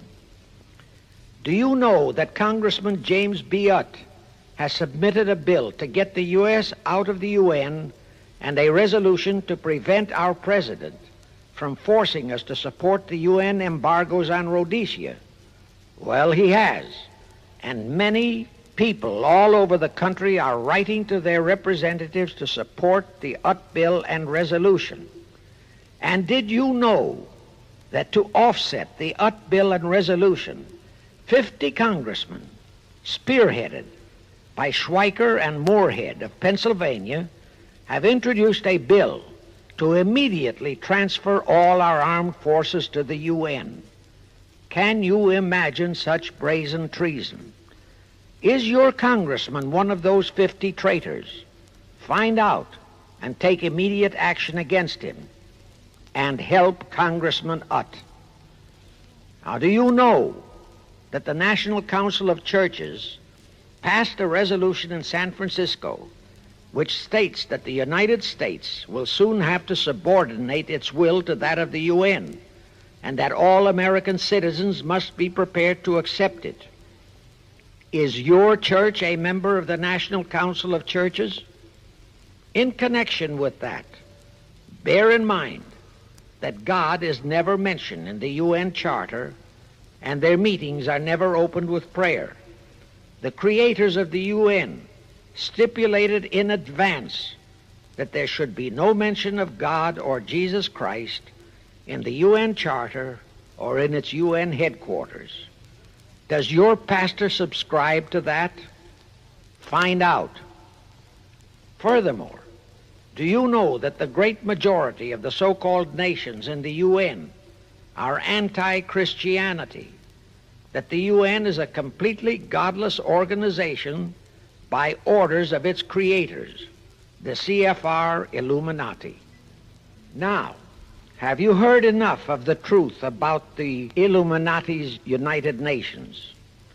Do you want to leave your sons and our precious country to the unholy mercy of the Illuminati's United Nations?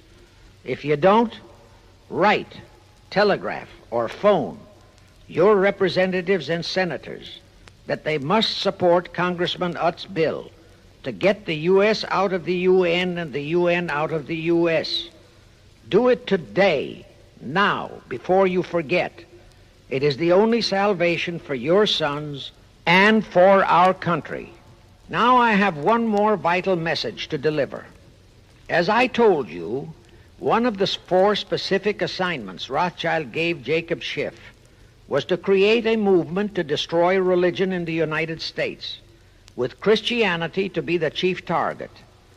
For a very obvious reason, the Anti-Defamation League wouldn't dare to attempt it, because such an attempt could create the most terrible bloodbath in the history of the world, not only for the ADL and the conspirators, but for the millions of innocent Jews.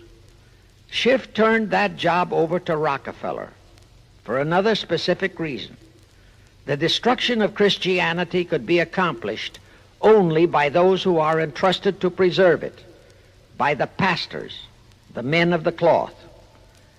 As a starter, John D. Rockefeller picked up a young so-called Christian minister by the name of Dr. Harry F. Ward, Reverend Ward, if you please. At that time, he was teaching religion at the Union Theological Seminary. Rockefeller found a very willing Judas in this reverend. Thereupon, in 1907, he financed him to set up the Methodist Foundation of Social Service.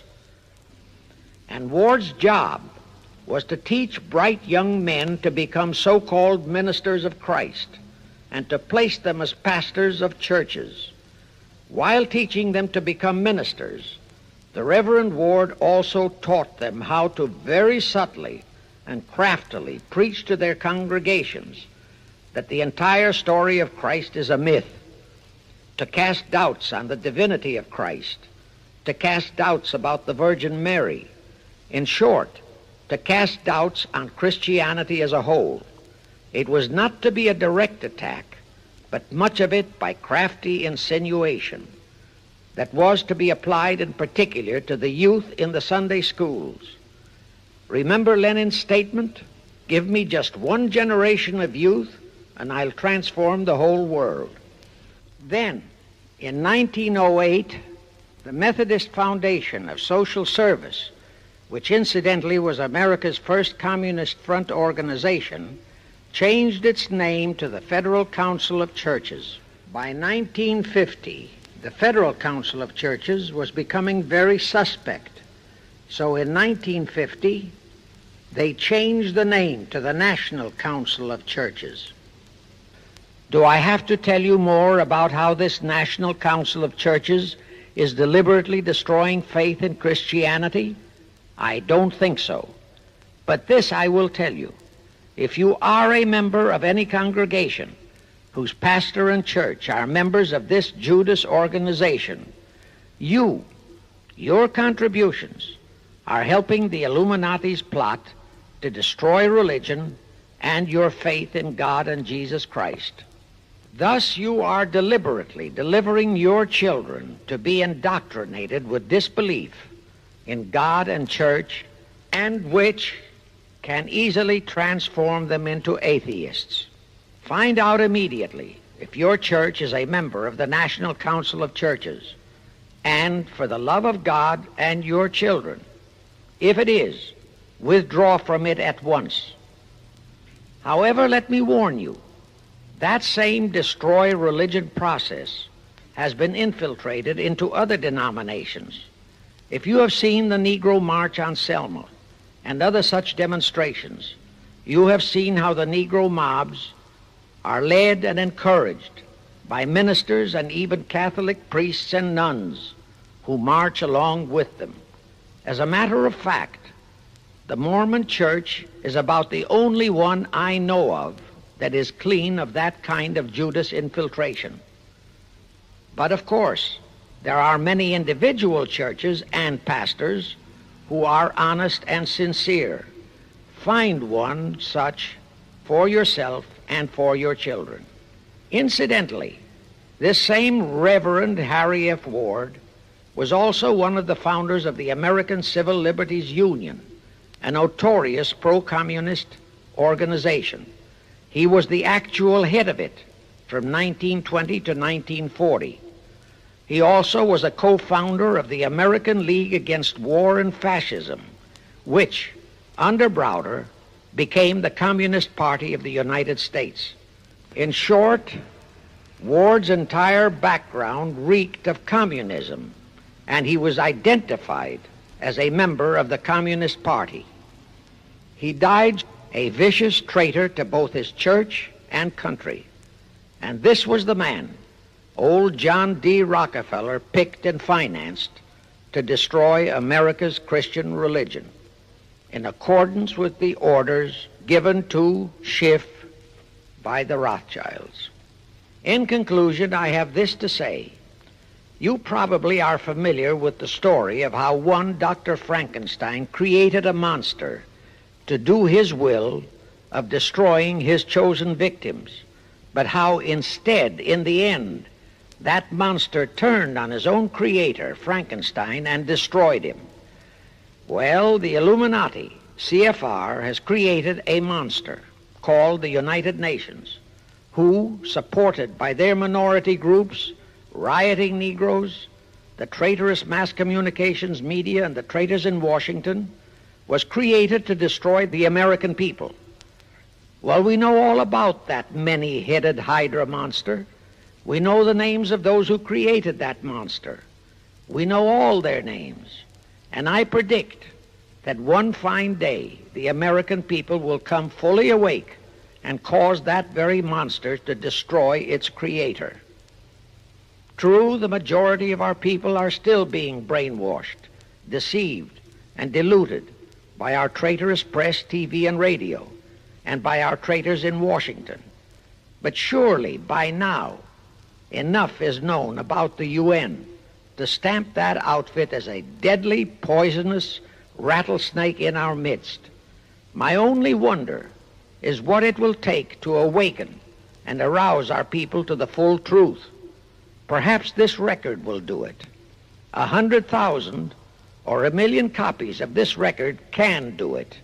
I pray to God it will, and I pray to Him to inspire you, all of you, to spread this story via this record to all loyal Americans in your community.